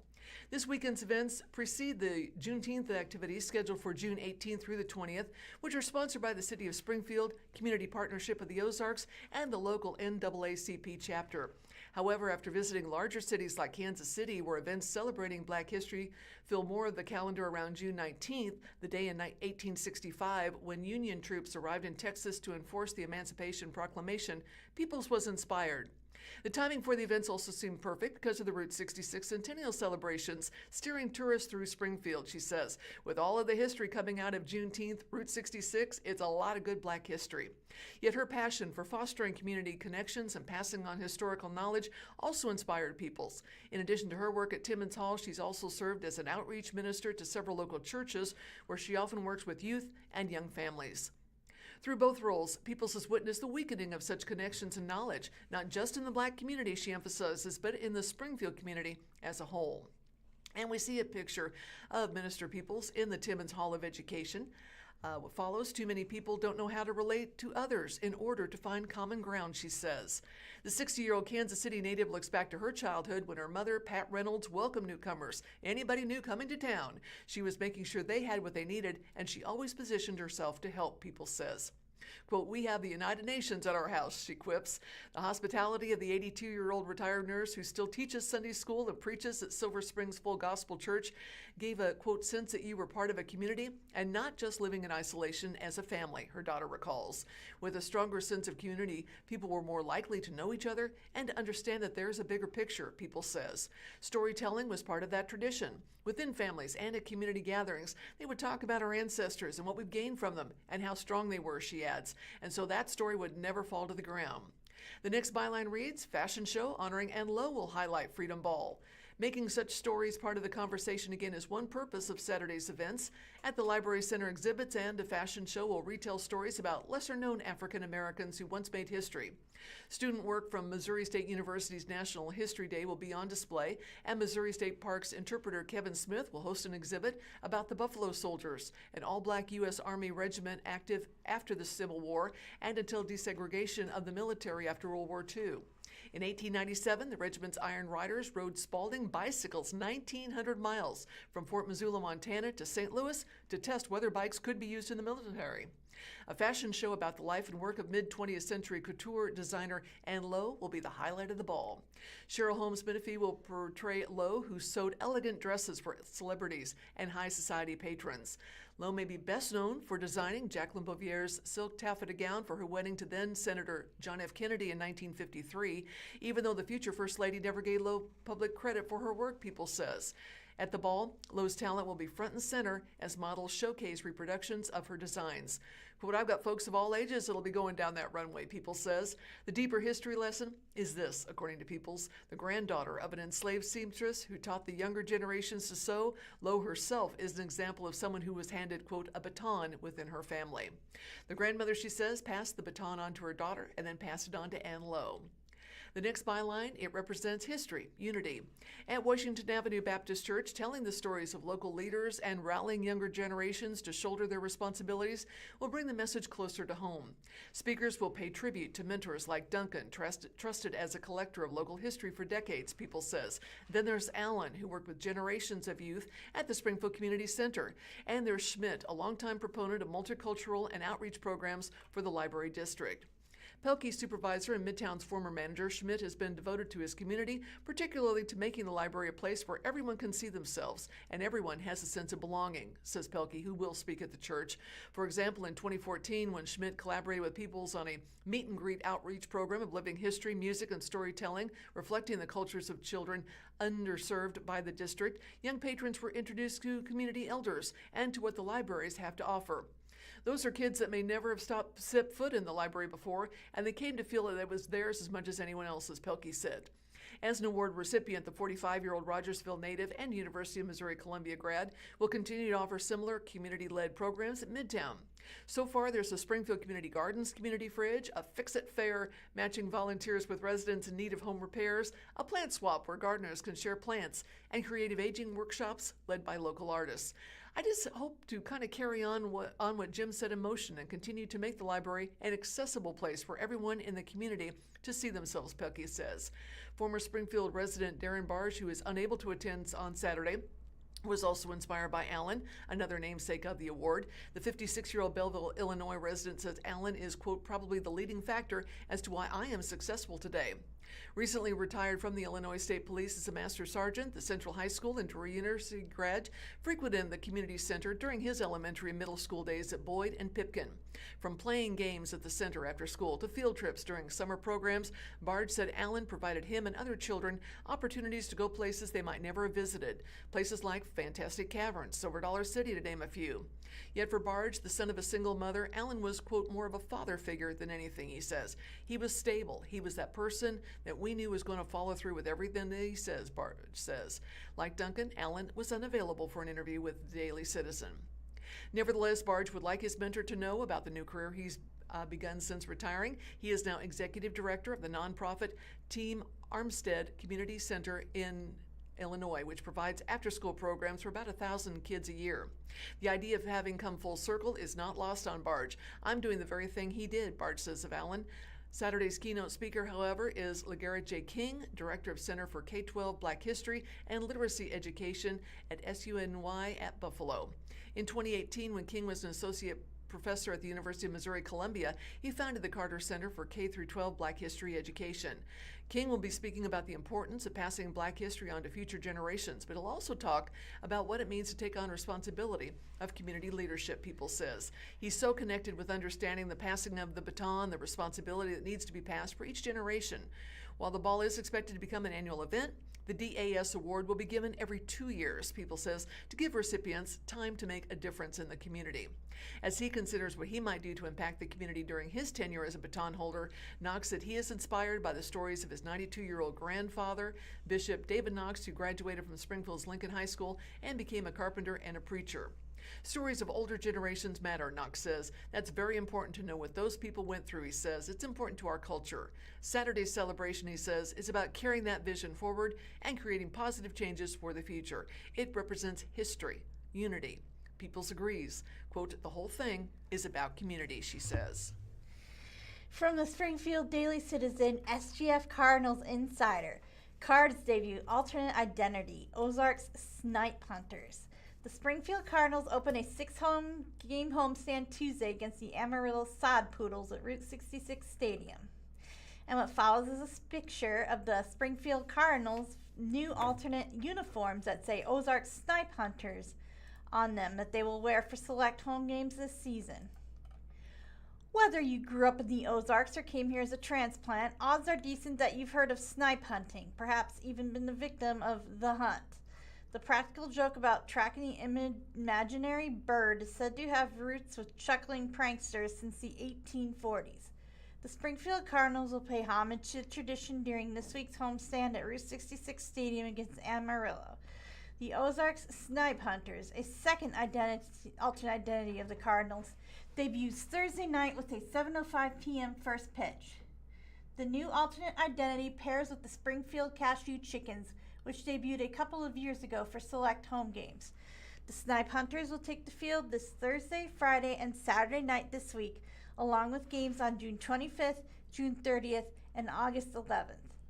The idea of snipe hunting is to entice the victim, usually a young person, into taking a bag or pillowcase into the wilds to capture the snipe, while others who are in on the joke ditch the unsuspecting hunter in the woods.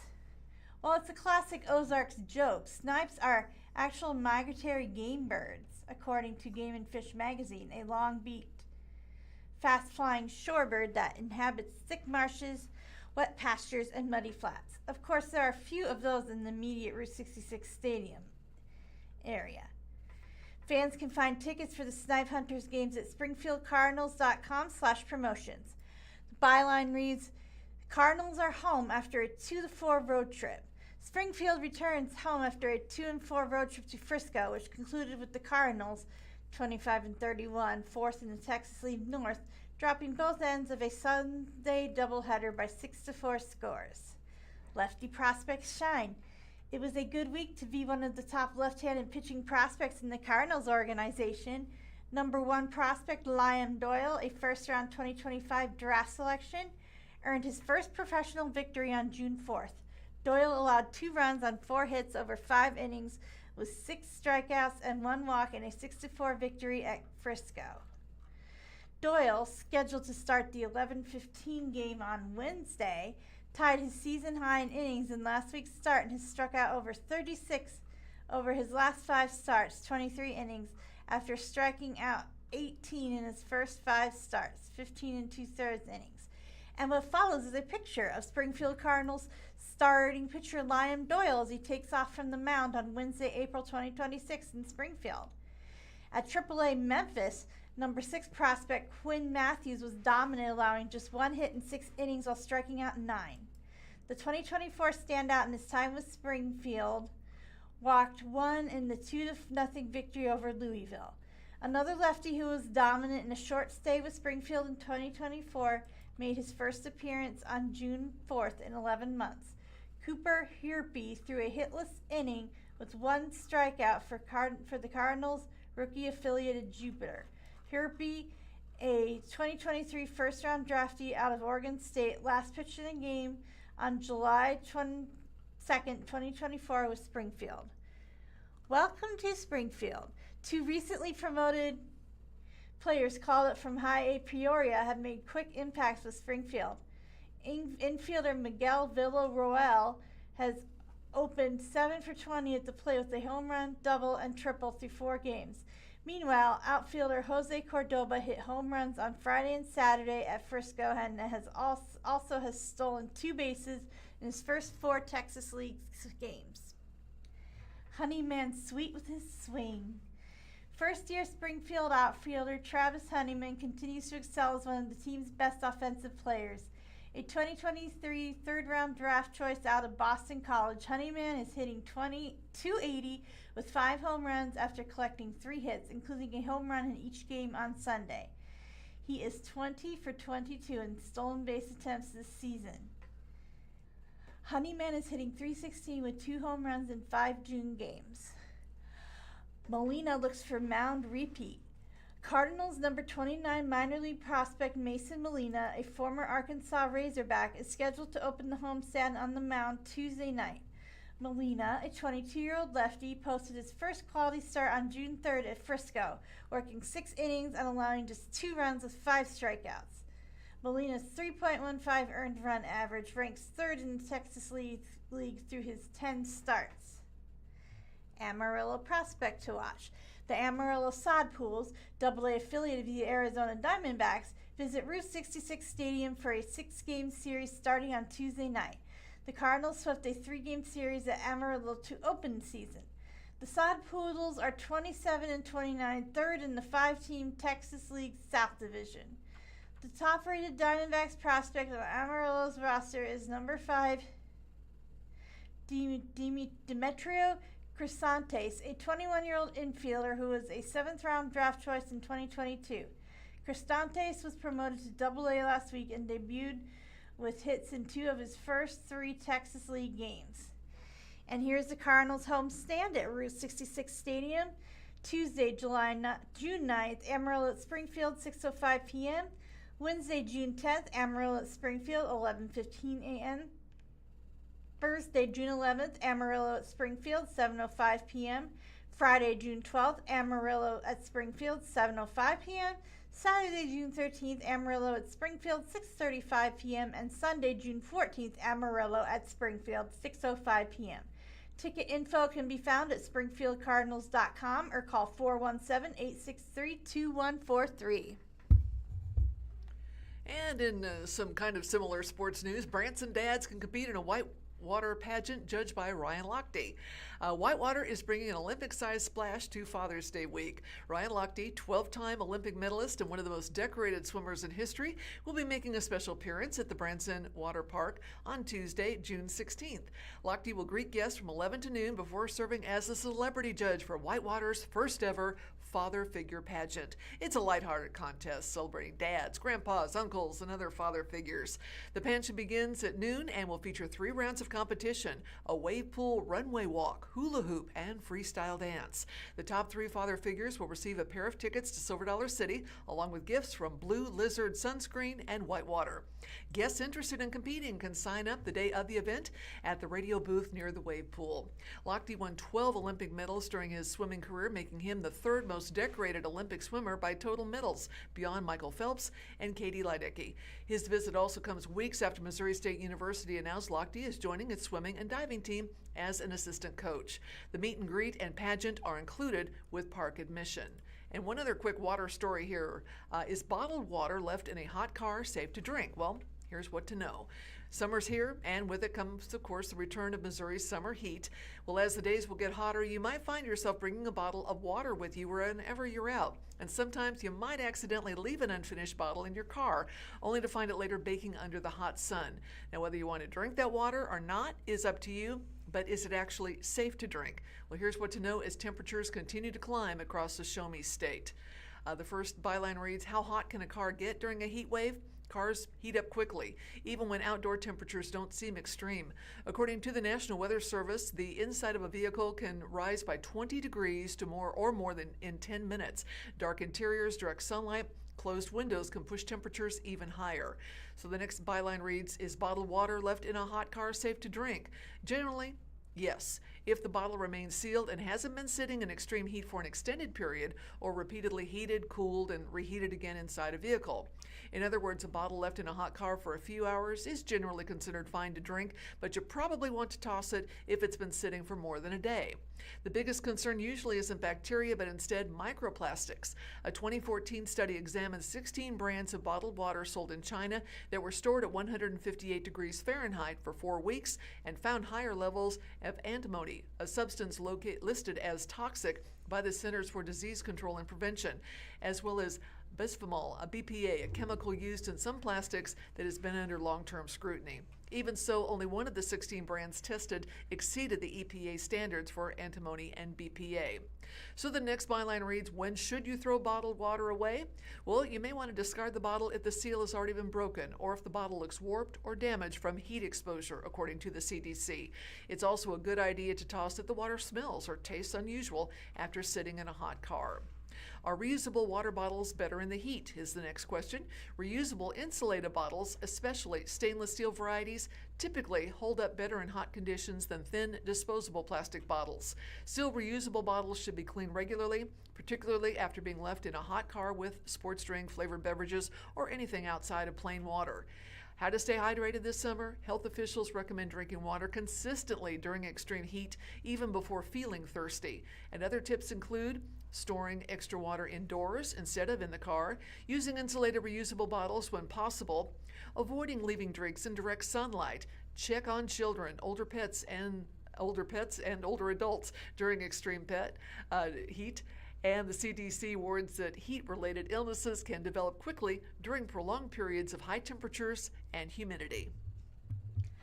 From the Springfield Daily Citizen, church official, Latter-day Saints Temple will be a sacred lighthouse in the Ozarks. The Springfield Temple will be the third in Missouri. Currently, the closest temple to Springfield is in Bentonville, Arkansas. A picture shows a painting of Jesus Christ was near the panel of speakers at Saturday's ceremonial groundbreaking for the Springfield Temple of the Church of Jesus Christ of Latter-day Saints on June 6, 2026. The Springfield Temple of the Church of Jesus Christ of Latter-day Saints will be a sacred lighthouse in the Ozarks, a church official said Saturday, June 6 at the ceremonial groundbreaking of what will be Missouri's third temple. We pray that this place, beginning today, may become sacred ground and a lighthouse to the members and to the community it serves, bringing peace, joy, hope, and courage to all, one by one, who desire to worship and come unto thy Son, Jesus Christ, said Alder Elrado B. Cavalcante, a leader in the International Church.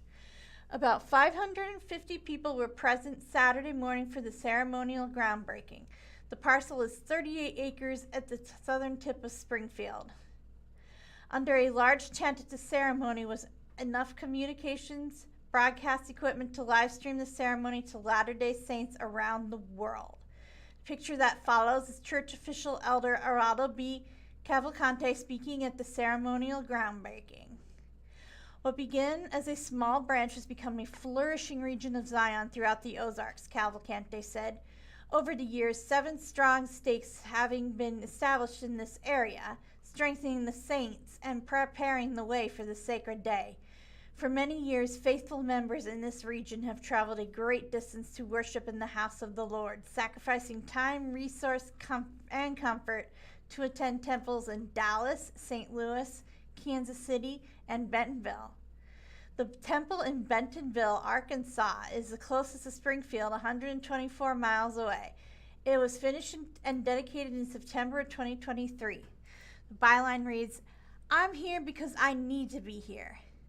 Stephen and Tamara Fish were at the ceremony. They are Latter-day Saints who live and worship in the Rolla area. And a picture that follows is Tamara and Stephen Fish came from Rolla to attend the ceremonial groundbreaking. "I'm here because I need to be here," he said. It is a big deal. Among those in attendance were former Springfield Mayor Ken McClure, Missouri State University President Richard B. Williams, and Jeff Frederick, President of Drury University. Devin P. Jarvis, President of the Springfield Stake, served as host speaker. A stake is a regional level of the church. It is comprised of individual wards or congregations. Branches are smaller congregations, often startups. Byline reads, "No sacrifice is too great." Speakers included Deanna Hinnon from the Branson Stake. 60 years ago, my family and I attended the Springfield branch, she said. We were fortunate if we had 50 members at that time. Our temple was in Salt Lake City. And what follows is a picture of Deanna Hinnon of Branson speaking of the sacrifices her family made years ago as members of the Church of Jesus Christ of Latter-day Saints. The world headquarters of the church is in Salt Lake City. Hinnon recounted how years ago the Branson ward where she and her family attended struggled financially and with membership. "They told us we would have to close Branson down forever," she said. But her husband, Frederick, would not let that happen. The couple decided to take out a mortgage on their home to keep the ward afloat. We had just got it paid off," she said, "so I went back to teaching. No sacrifice is too great." Her son, David Hinnon of Fremont Hills, was seated near the front. He said his father died in 1992. Byline reads, "Only church members in good standing may enter a temple." The children's choir from the Branson Stake sang, "I Know My Redeemer Lives." The young voices and other pre-recorded music gave the event an ethereal, angelic feel. Hannah Van of Joplin was in attendance with her mother, Abigail Cool. And what follows is a picture of hundreds of locals and Mormon leaders from across the region gathering in Springfield Saturday morning for the groundbreaking ceremony of the future Mormon temple. "I've been a member since 2005, she said. "The Springfield Temple is a huge blessing. The temples are a huge blessing in my life, being able to gather my family and my ancestors into the kingdom and to witness Jesus Christ." The Springfield Temple site is just west of Highway 65 near Mercy Orthopedic Hospital. The temple will be across the street from the Lexington Square residential subdivision and the River Bluff Fellowship Church. And what follows is a picture of families taking photos on the empty lot that is the location for the Springfield Temple of the Church of Jesus Christ of Latter-day Saints. Temples are more elaborate structures where assorted church rites and rituals are done. Temples are also open to members seeking quiet and meditation. Only church members in good standing can enter a temple. There is a practice in the church called baptism for the dead. Members believe that people who die without learning about the restored Church of Jesus Christ of Latter-day Saints gospel can be baptized by a proxy in a temple ceremony. This gives the deceased a chance to become a church member and join their families in the afterlife. Byline reads, "Construction typically takes about 3 years. The church has not announced an anticipated completion date for the Springfield Temple. Typically, construction takes about 3 years," said Sarah Sequedo Carity, local spokesperson for the church. In his remarks, Cavalcante posed questions regarding how the temple will impact the lives parishioners. "As we reflect on the blessing of having a temple nearer to our house, perhaps we should ask ourselves, what will the Lord now require of us? Will greater access lead to greater devotion? Will greater convenience lead to greater consecration? Will living closer to the house of the Lord bring us closer to the Lord?" And from the Springfield News-Leader, Mercy Springfield is planning a new residency program to fight doctor shortage.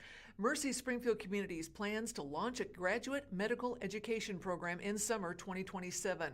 The program, known as a GME program, aims to address the growing shortage of physicians in the region and across the country. By 2032, Mercy expects to establish at least 160 residency and fellowship positions, starting with 75 internal medicine residency slots within the first 5 years, according to a community announcement. The announcement comes as the United States faces a projected shortage of more than 140,000 physicians by 2038, according to the National Center for Health Workforce Analysis. The next byline reads, "Our goal is to address this expected workforce shortage head on." We know Springfield is not immune to this, and our goal is to address this expected workforce shortage head on. John Myers, president of Mercy Springfield Communities, said in the announcement, quote, "Even with great medical schools in the state, Missouri is a net exporter of medical residents. We lose about 1/3 of med school graduates to other states. There simply are not enough residency slots in Missouri for the number of medical students who want to complete their residency here. A new GME program will help address that. Graduate medical education programs provide medical school graduates with the residency training required for them to receive their license to practice medicine in the U.S. Most GME programs are funded by Medicare, and the Balanced Budget Act of 1997 capped the number of Medicare-funded residency positions within active GME programs. This freeze created a shortage of residency slots and has been a contributing factor to the looming physician shortage. The program is expected to benefit the entire Southwest Missouri healthcare system. Research shows doctors are more likely to practice in the communities where they complete their residency, which could mean hundreds of doctors get their training in Springfield and choose to build their careers in the region. The next byline reads, "Research shows promise of growing future doctor workforce." Quote, "This will benefit every healthcare system in Southwest Missouri," Dr. Sharob, Chief Medical Officer for Mercy Springfield Community, said, according in the announcement. Research showing doctors are more likely to practice in the communities where they complete their residency. So our GME program could meet hundreds of doctors, get their training in Springfield, fall in love with our community, and decide to build their careers in Southwest Missouri. To assess the potential fiscal impact of the new GME program, Mercy worked with the Springfield Area Chamber of Commerce. An economic impact study estimates the program will sustain 635 jobs and generate more than $111 million in economic output in Greene County over the program's first 7 years through the household spending of the residents who stay in the county. Being able to announce that our first GME class will start next summer is great news that benefits our whole community, Myers said in the announcement. This is a head-on approach to addressing our physician shortage, and we're eager to start recruiting residents from Missouri medical schools so we can train them and retain them in Southwest Missouri. And we're broadcasting live from the Blind Community Thrift Store, the world's first retail store to use NaviLens to help navigate and inform blind and visually impaired individuals while shopping with little to no assistance. If you'd like more information, visit our website, www.blindcommunitythriftstore.com. And just a reminder, thrift store specials on Wednesday, 50% off clothing. From the Springfield Daily Citizen, new Ozark Master Park Plan suggests more river access connectivity. Ozark residents and visitors could enjoy more river access points and amenities around the OC and Garrison Springs Community Forests in the future. Picture that shows the White House at Garrison Springs Community Forest will be preserved, possibly as a nature center. Ozark is soon expected to adopt a 10-year master plan for its park system. The plan includes recommendations to improve visitors' access to the Finley River, protect the waterway, and create more amenities on the properties Ozark owns at Garrison Springs Community Forest and Bluff Spring Park around the OC. Residents shared feedback on the park system in a series of public meetings and an online survey that wrapped up in late 2025. SWT Design is partnering with the city to conceptualize changes to the parks based on community input. For instance, a proposed design for Finley River Park would take out the old ball fields. Finley River Park is reimagined as a special events and river destination in the plan, with better parking facilities, pedestrian circulation, and more green space for gatherings. And what follows is a map. A concept for Finley River Park overlays suggested uses for the property on a satellite view of the existing layout. There might be practice fields in the future, but its focus really becomes on connection to the river with more river outlooks, said Ozark Director of Parks and Recreation Hayden Ponser. In addition to highlighting opportunities for new park features, the master plan includes recommendations for meeting needs that already exist, like funding, maintenance, and quality playgrounds. Ozarks Board of Aldermen is expected to vote on adopting the plan at its meeting on June 15th, Ponser said. The byline reads, making the river and forest acceptable. And the next that follows is a picture of visitors fishing and swimming in the creek at Findlay River Park. The master plan suggests improving the river access points at the Findlay River and Riverside Inn parks. This could include adding a more intentional beach or sandbar area at Riverside Inn Park, Ponser said. Adding a new river access to Bluff Spring Park, the acreage south of the OC, is another possibility. SWT managing partner Jay Wolschlager said the concept would give people access that they don't currently have. Visitors could float or kayak between the parks. We're trying to activate the river. At the same time, one of the core program elements is to protect the river and to protect the river edge, Wolschlager said. For instance, the design firm recommended moving the existing trail at Findlay River Park farther from the waterway and landscaping the area to help preserve the riverbank. A blueway trail, a multi-use trail along a waterway, is another suggestion from the plan. The trail would connect the Findlay River, Riverside Inn, and Bluff Springs OC parks along the river.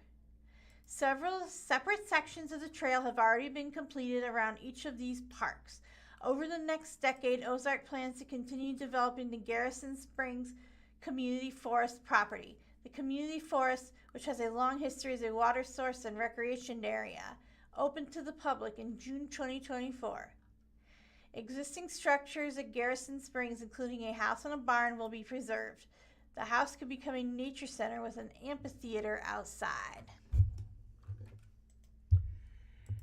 And MSU's 10th Theater, smaller 64th season, will still bring some big summer shows. Missouri State University's 10th Theater is moving forward with this 64th season as construction continues on the Judith Enyart Reynolds Performing Arts Complex. This year, the theater is offering a 2-show lineup designed to accommodate the ongoing construction, according to a community announcement. Sarah Wiggum, interim artistic director and professor of theater and dance, has crafted a season that is both manageable and engaging. Quote, "We needed the shows to be smaller, easily contained, and easily performed with limited resources," Wiggins said in the announcement. The timeless theme highlights 2 productions. The season's theme is timeless, and the 2 productions reflect that. The first show is Around the World in 80 Days. It's going to run June 18th through the 20th and June 22nd through the 26th. The adaptation of Jules Verne's adventure tale features 6 actors playing all the roles. The second production, Beehive, the 60s musical, will be staged July 8th through the 11th and July 13th through the 18th. The musical review celebrates women vocalists, songwriters of the 1960s, featuring more than 30 hits by female superstars. Both casts include Missouri State students and performers from across the country. Well, what to expect during your visit. And we see a picture of the John Goodman Amphitheater in the Arts Park. With Craig Hall closed for construction, patrons can expect a layout similar to last summer. Concessions and restrooms will be in Hill Hall to the north, and some walking routes to the John Goodman Amphitheater will be longer than usual. Golf carts will be available for patrons with mobility needs. For up-to-date information on parking, access routes, and accessibility options, just visit the 10th Theater website. How to get tickets. The Craig Hall box office is also closed, so tickets can be purchased online or by calling Missouri State TIX at 417-836-7678 or toll free at 1-888-476-7849. Tickets also available in person at the Juanita K. Hammonds Hall for the Performing Arts box office from 10 to 3. Individual ticket sales went on sale May 1st, all shows starting at 8 in the John Goodman Amphitheater, 901 South National Avenue, and any last-minute show changes will be posted to 10th Theater's social media. Wiggins sees this season as a preview of bigger things to come. 10th Theater's 65th season next year is expected to celebrate in full force with hopes for 3 larger productions, a fully renovated Craig Hall, and the new Performing Arts Complex open for business, according to the announcement. I hope that by attending this summer, they'll get a glimpse of Quote, "I can't wait until it's back next year as strong as it's ever been," Wiggins said in the announcement. "We are really excited about celebrating our 65th. From the Springfield Daily Citizen, former food truck Caracas House opens brick and mortar location in Springfield. A grand opening celebration will be held on Monday, June 8th at the new location on West Battlefield Road. And what follows is a picture of Caracas House located on 1425 West Battlefield Road, taking the place of La Paloma in the same building. A Springfield restaurant recently went from wheels to a brick and mortar. Caracas House, which bills itself as the first Venezuelan restaurant in the city, has laid down the foundation for its next chapter and is open for business from its new location located at 1425 West Battlefield Road, the previous home of one of two La Paloma Mexican restaurants in Springfield. The former food truck announced the move in May 7th in a dramatic video on Facebook featuring a flatlining heart monitor that slowly built back up while food items on the menu were listed off, including birria, tacos, empanadas, and much more. The video culminated with a big opening soon in bold all caps letters. Picture that follows is Luis Solveran and Nestor Rodriguez smile behind the bar of the newly renovated Caracas House. The location then soft opened to the public later that month, promising a separate grand opening on June 8th. The grand opening will include a ribbon-cutting ceremony with the Springfield Chamber of Commerce, followed by a tequila tasting with a DJ providing music and entertainment. Co-owner Luis Solbaran and the Caracas House food truck began operation nearly 3 years ago as a family venture. With its expansion to a physical location, the restaurant is also expanding its focus from purely Venezuelan eats to a wider Latin fusion menu with its partnership with La Paloma. Caracas House retained some menu items as it moved into the old La Paloma building, including La Paloma's tacos. And what follows is a picture of the building's interior, which has been renovated as well as the business expands to beyond a food truck. The transition came from a desire to further connect with their customer base. With the food truck, they had limited space. With the move to a bigger location, they're able to serve more people. "It's here where people can have a seat," Solbaran said. "You can have a drink, you can have a meeting." Running a Venezuelan restaurant in the Midwest is not easy, Solbaran said. The restaurant sources from a supplier in Dallas, Texas to maintain authenticity with Venezuelan ingredients. "The food that you see here is 100% authentic," Solbaran said. The new location is only a few minutes away from the original base of operations for the food truck, which Solbaran hopes will ensure a smooth transition. "Thank you to all the customers who we have waited on for 3 years," Solbaran said, "and all the new customers we're going to create." From the Springfield News-Leader, Willard leaders discuss who should be allowed to give public comments. And a couple of key points here. The Willard Board of Alders discussed limiting public comments to only city residents or business owners. The board ultimately decided not to change its public comment policy at this time, and the discussion follows a controversial rezoning decision for a subdivision just out Willard city limits. Public comments during local government meetings are a popular way for local residents to voice concerns in the Ozarks and in council chambers and boardrooms across the country. But lengthy public testimony has led some communities to discuss who should be allowed to address an elected body. That was a discussion raised at the Willard Board of Alders meeting on Monday, June 8th.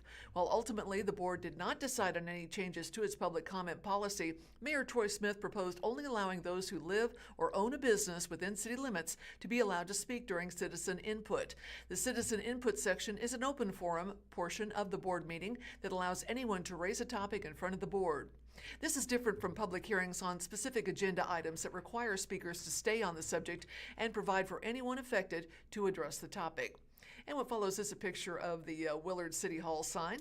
Currently, anyone, regardless of residence, can address Willard elected officials during the citizen input time built into each meeting agenda.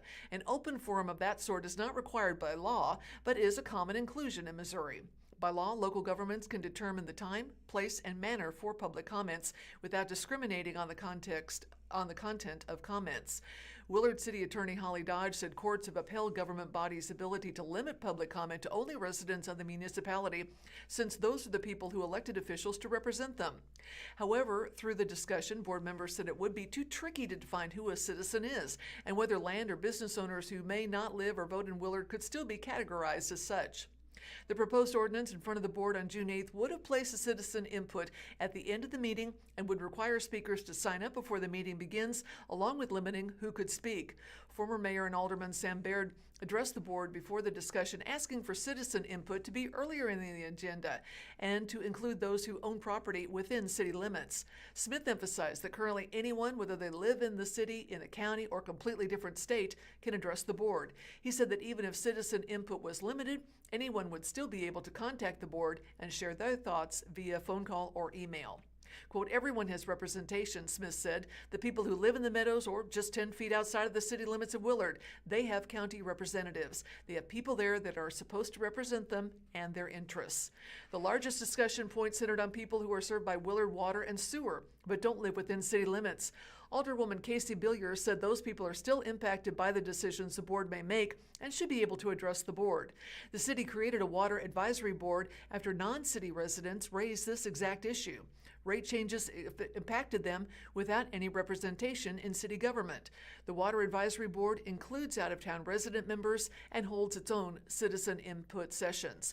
We have an awful lot of members of our community who are not necessarily inside the community, who are active members of the community. They pay water and sewer, Billier said. She adds that while board is meant to ensure the city receives input from utility customers outside of city limits, that has not necessarily happened in practice. Other board members agree that those on utilities should be able to have a voice when it comes to those subjects. Limiting non-resident speakers to only those topics could be challenging.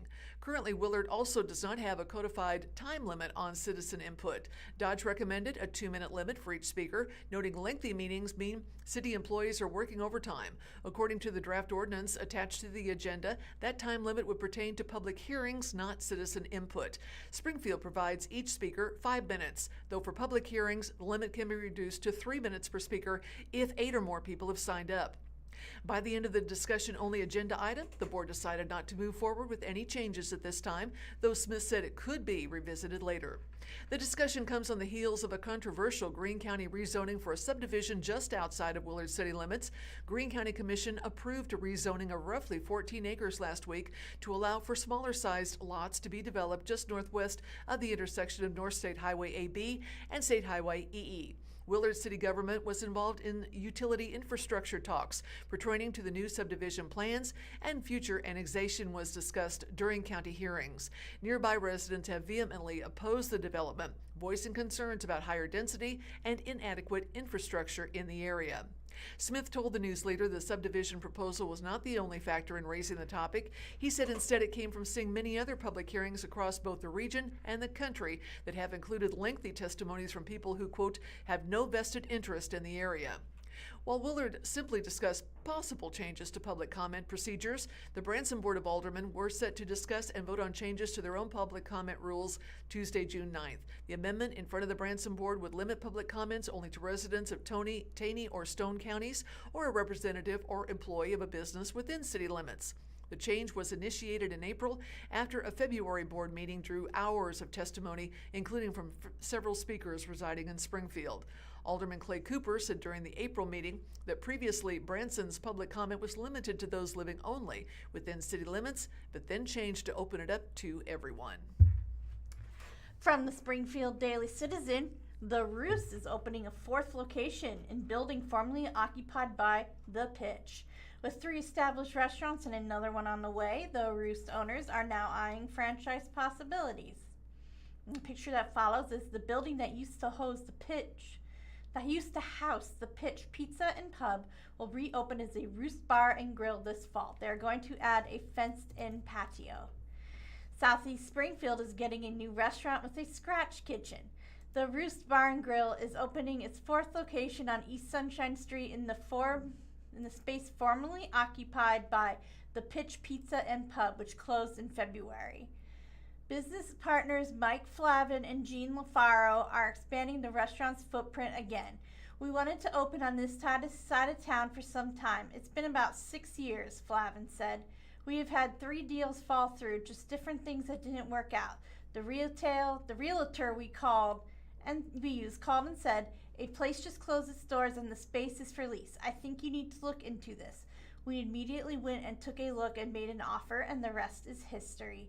The popular chicken-themed bar and grill won't open its doors until October or November because the building at 2924 East Sunshine Street in the Southern Hills Shopping Center is undergoing extensive renovations. We are gutting it, changing the design, and opening it up. It is closed off into different rooms. We are going to make it like The Roost, Flavin said. Their signature style includes a game room for kids and a family-friendly atmosphere. They will have a bar area and space for party rentals or meetings. And what follows is a picture of the gutted building that the Roost Bar and Grill will open its 4th location in the fall, this time on the east side of town. The building is being gutted.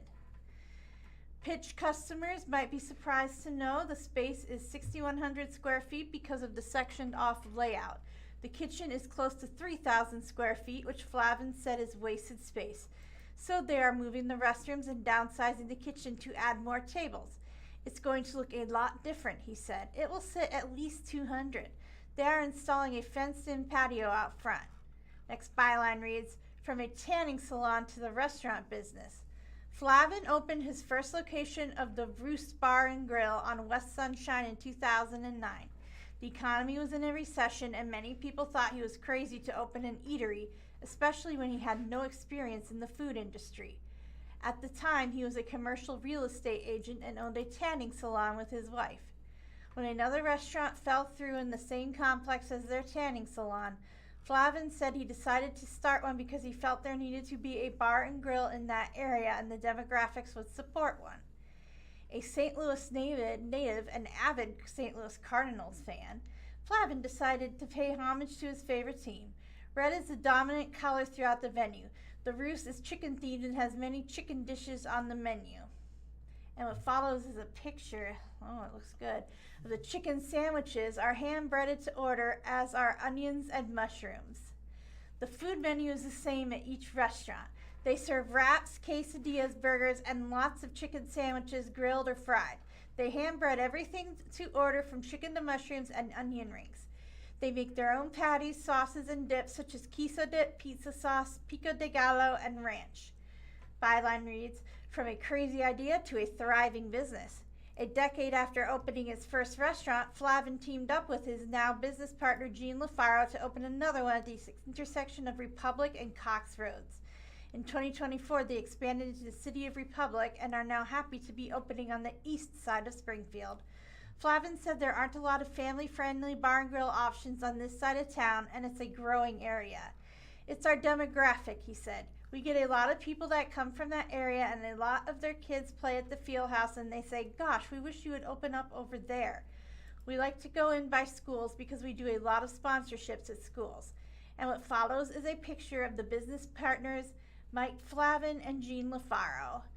With 4 locations under their belt, franchising is on the horizon. The goal is to franchise, Flavin said. We have been approached and have interest outside of Springfield. We wanted 3 or 4 locations before we started to do that. We don't know where we are going to go. Are we going to open in Ozarks, Nixa, Joplin? We had people try to get us into Joplin as far as Kansas City. We don't know what we will do next. They're still hatching a plan. And if you find it, the new location will be at 2924 East Sunshine Street, but doesn't open until the fall.